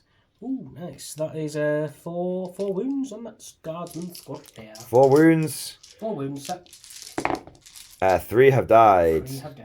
So even as you're going down, you're still wiping out squads of infantry at a time. Like cumulatively, you're still doing fantastic damage, but it's just not enough. And right, then, does Tower Commander want to finish them off whilst we're over here? Oh yeah, might as well. Give it a fucking go. His, 6 shots with the burst cannon. Freeze. Rerolling all hits because of precision of the hunter. For brutal efficiency. Yes, the way of the sword / gun. That hits. You hit on 2s. Oh bloody hell. Now you understand why people run 3 of these things. And you're just like, my god. Freeze, I'm guessing. Yep, reroll that one though. Reroll all wounds. Any 2s as well. Yeah. Sorry, I had to double check that, guys. Yeah, no, it is. That is a wound. 3. Yeah, so that is 6 wounds there because even though it looks like a 2, it wasn't because this is a missing pip on the DW dice. They've all died. That's 6 dead. So there's only. I'm going to shoot. Do you want me to shoot him? Shoot 1 plasma shot and see if you kill him. Shoot. You hit. He's dead. There you go. So Brilliant. even with just scraps of forces left, the Tau are still scything down guardsmen by the dozen, but it's just not enough. Is it 12 shots from my Pathfinders as well? Yes, 12 shots. Which squad do you want to shoot at? This squad here? I will shoot. Or this squad here? It doesn't really I'll matter. shoot at the guys that are coming into the breach. Ah, okay, so you got to go for these ones instead. Yes. It doesn't really matter. You've got the mark rights for either one. Yeah, 3s. You're not quite in Cayune range. There is a 2 there that is actually a 2. Cheating. And then 3s. God, imagine being so low that you cheated at narrative. I know, right? Just utter scumbaggery. How many wounds have we got there? That is 5, 6. 6. I think you'll find it's 7. 7. Okay. I'm blind. And you have killed 6. There we go, sir. Okay, you go try and finish them off. 5, 6, 7. And then I've got 7 more fire warriors that are going to fire into that 4 left in this that squad. That is brutal efficiency. Yeah. 7. Freeze. Oosh. Nice. Still sadly outside of that 12-inch range, Yes. but it is what it is. And that is 4 wounds, sir. Alright, there's 4 left. Brutal efficiency. I need a single 6. AP -1, sir. No, and you have wiped out another squad. So just to put that into context, because sometimes you can lose a sense of scale here. Look at that gap that's been created in the guard line. That's actually pretty brutal. That's the number of guys that we've lost, and that is just from literally the equivalent of 25 warriors and a tower commander and a handful of locked in combat stealth suits. Yes. It does kind of go to show that even if you were playing like a match play game, whoever does that, but if you were playing a match play game. Don't ever count the Tau firepower out, because if you're getting to the final turns and you lose 30 infantry to their scraplets, it's like that could swing the game back in their favor. Yeah.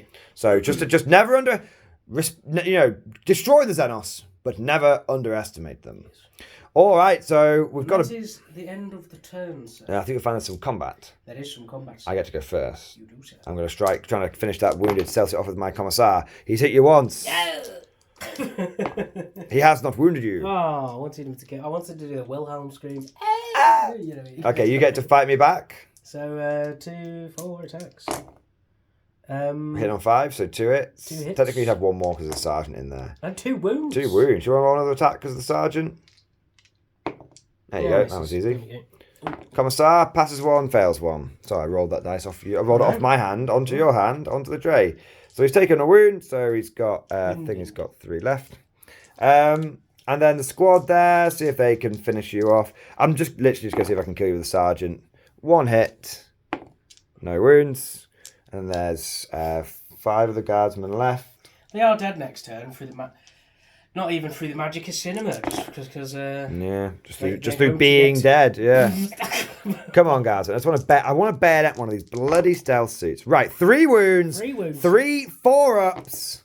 We bayoneted one. Yes. Bayoneted one and injured the You're last eating one. good tonight. Yeah. They're gonna have fish and chips tonight, boys.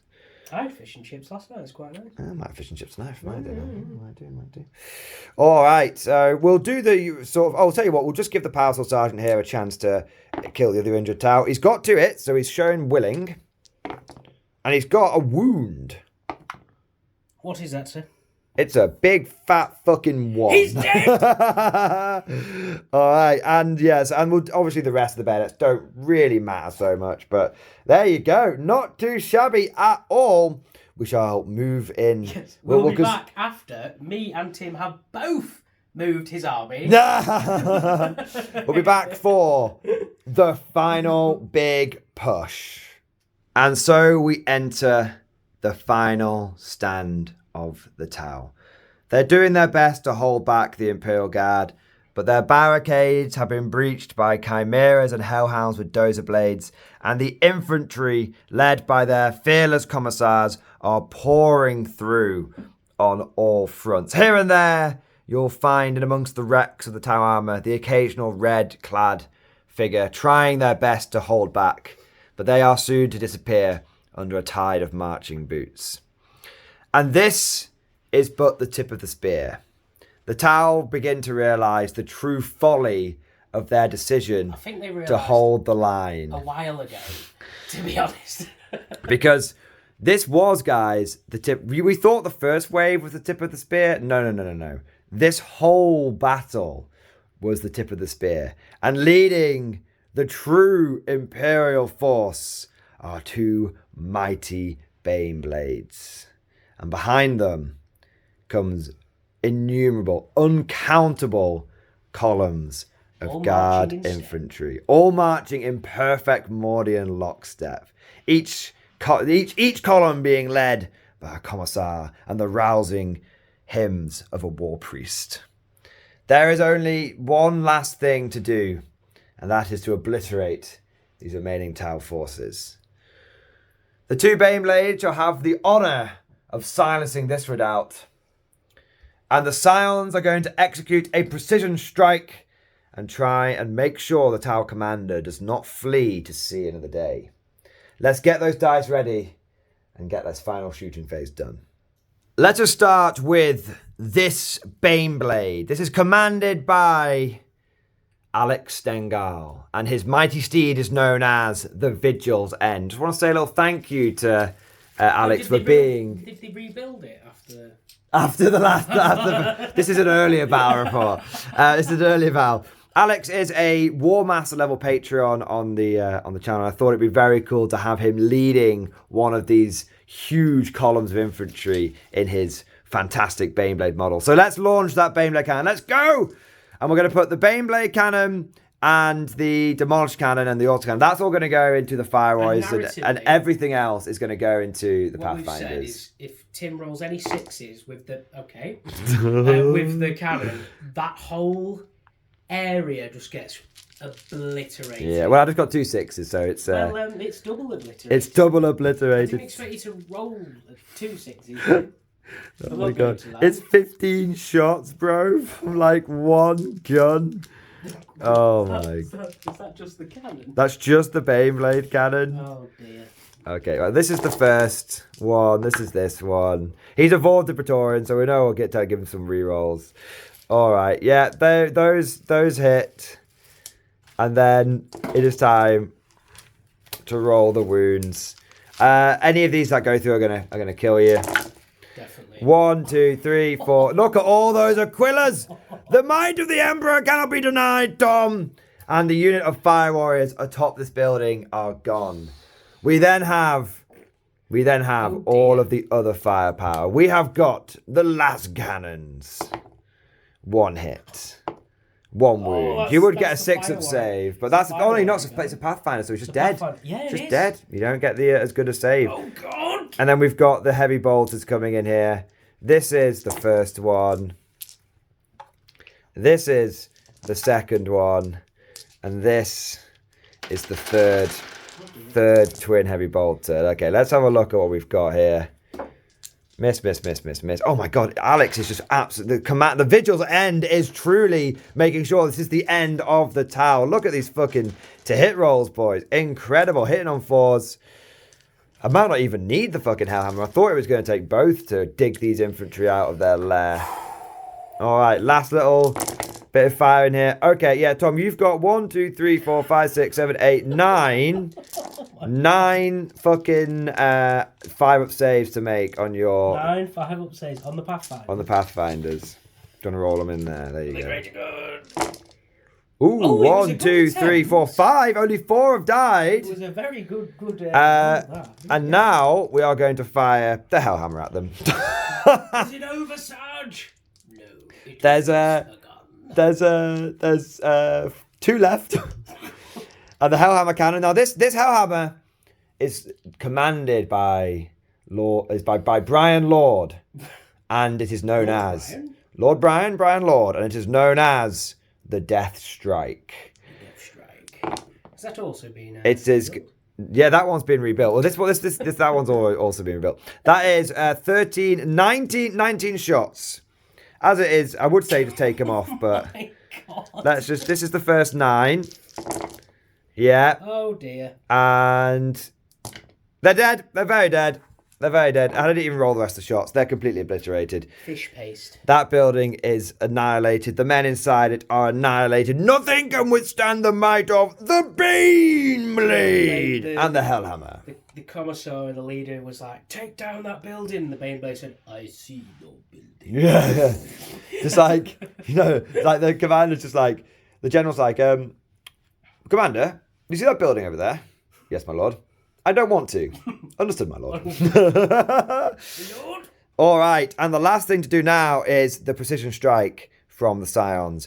All of the Valkyrie shots are going to go into the Fire Warriors who are desperately trying to protect their commander. Let's get those shots together. So it's going to be 2d6 from the first sort of Hell Strikes. That is 5 shots.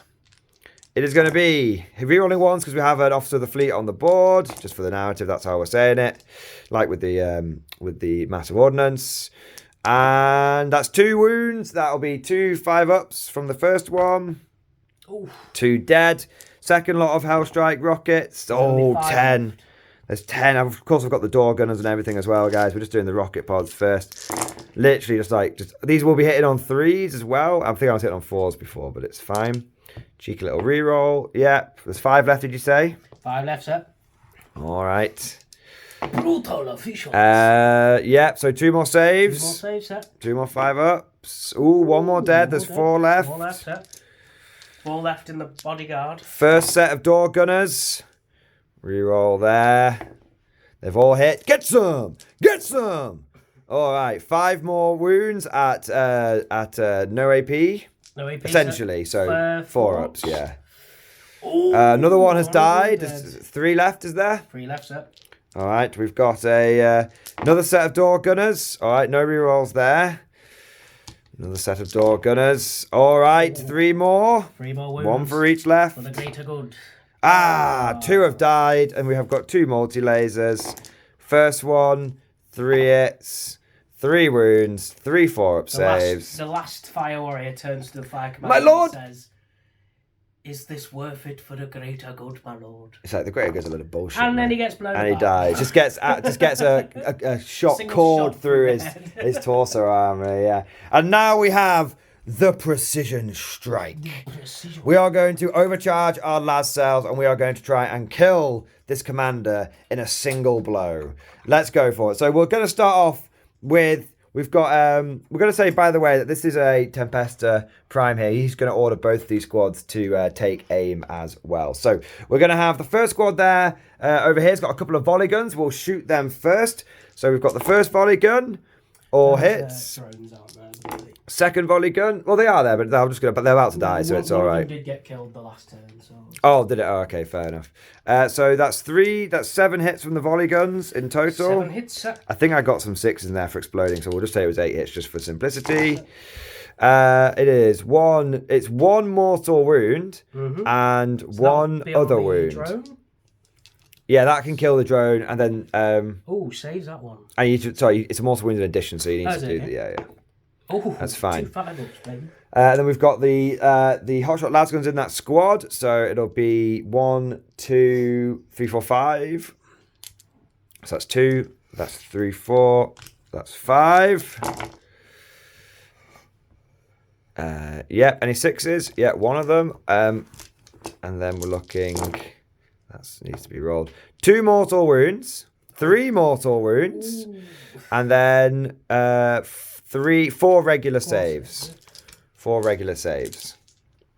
Ooh. So he's failed 2 of them because he's got a 4 pin bun. 3 mortal wounds. So you've taken 5? 5, so you've got 3 saves left. Ooh. 3 wounds left. Bruh. And that, yeah, 3 wounds left. And we'll go for Melter Gun, attack. 2 hits because I take aim. Melter Gun, attack. 1 wound. Use your CP, sir. I'm going to use my CP. 1 wound. 1 wound. 4 up save. He's made it. 5 up. Plasma pistol from the sergeant. He has hit. He has not wounded. CP! He has wounded. All right. You have another 4 up to make, sir. Oh, he's done it. 3 was left. It's going to come down to the other squad. 2 more metal guns coming in hot. 1 hit. My last CP for this turn. 2 hits. Oh, that's an exploding hit as well. So 3 hits.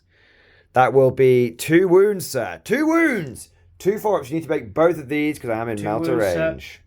2 4-ups. No. He goes down saying, he goes down. Why on this world? And he falls off the building. Ethereal, save me! Falls off the building, and as he's falling, he realises that the Ethereals have no longer control of him, and he's like, why? It was all lies. The Imperium may be ignorant, but at least they know who they fight for. The Imperium laugh with each other and says, it was like shooting fish in a barrel. Yes, yeah. This is the barrel and they were the fish. Obviously. Awesome. Dude, that was epic. That was epic. All right. So that was the battle for Fort Achilles. Hopefully you guys enjoyed that. First time me and Tom have done a narrative battle report like this. We tried to keep it like fairly narrative, but not over the top. Of course, we had a few like sort of fun moments in there as well, and just treated it as a normal battle report. It had some banter. They didn't get overly tied up in the story, and hopefully you guys kind of enjoyed that format. Give us loads of feedback. Let us know what we could improve. Let us know if you'd like to see more narrative as really start sort of getting in there and doing the role play. And when we say narrative, guys, we mean like epic battles. Yeah. We're not just saying, oh, it's 2,000 points versus 2,000 points. Yeah. It's like we will create custom scenarios. Yes, exactly. Yes, of course. Any ideas, let us know. We've got another one sort of we're thinking about, maybe some time for the guard, try and hold out against some Nurgle demons, or maybe, Tyranids and Genes, some sort of we've got a couple of ideas in the barrel, guys, but let us know what you guys think. Like I said, all the feedback is welcome. Hope you enjoyed today's battle report. If you did, make sure you smash that like button and subscribe. And also, if you really enjoy this kind of content and you want to see more stuff like this, then please consider becoming a channel member or Patreon supporter. It really does make a huge difference. All right, guys, that is the end of the battle report. That is the epic scene. And that is all we've got time for today. Hope you guys enjoyed the battle report. Of course, as always, we'll see you guys next time. Brutal efficiency.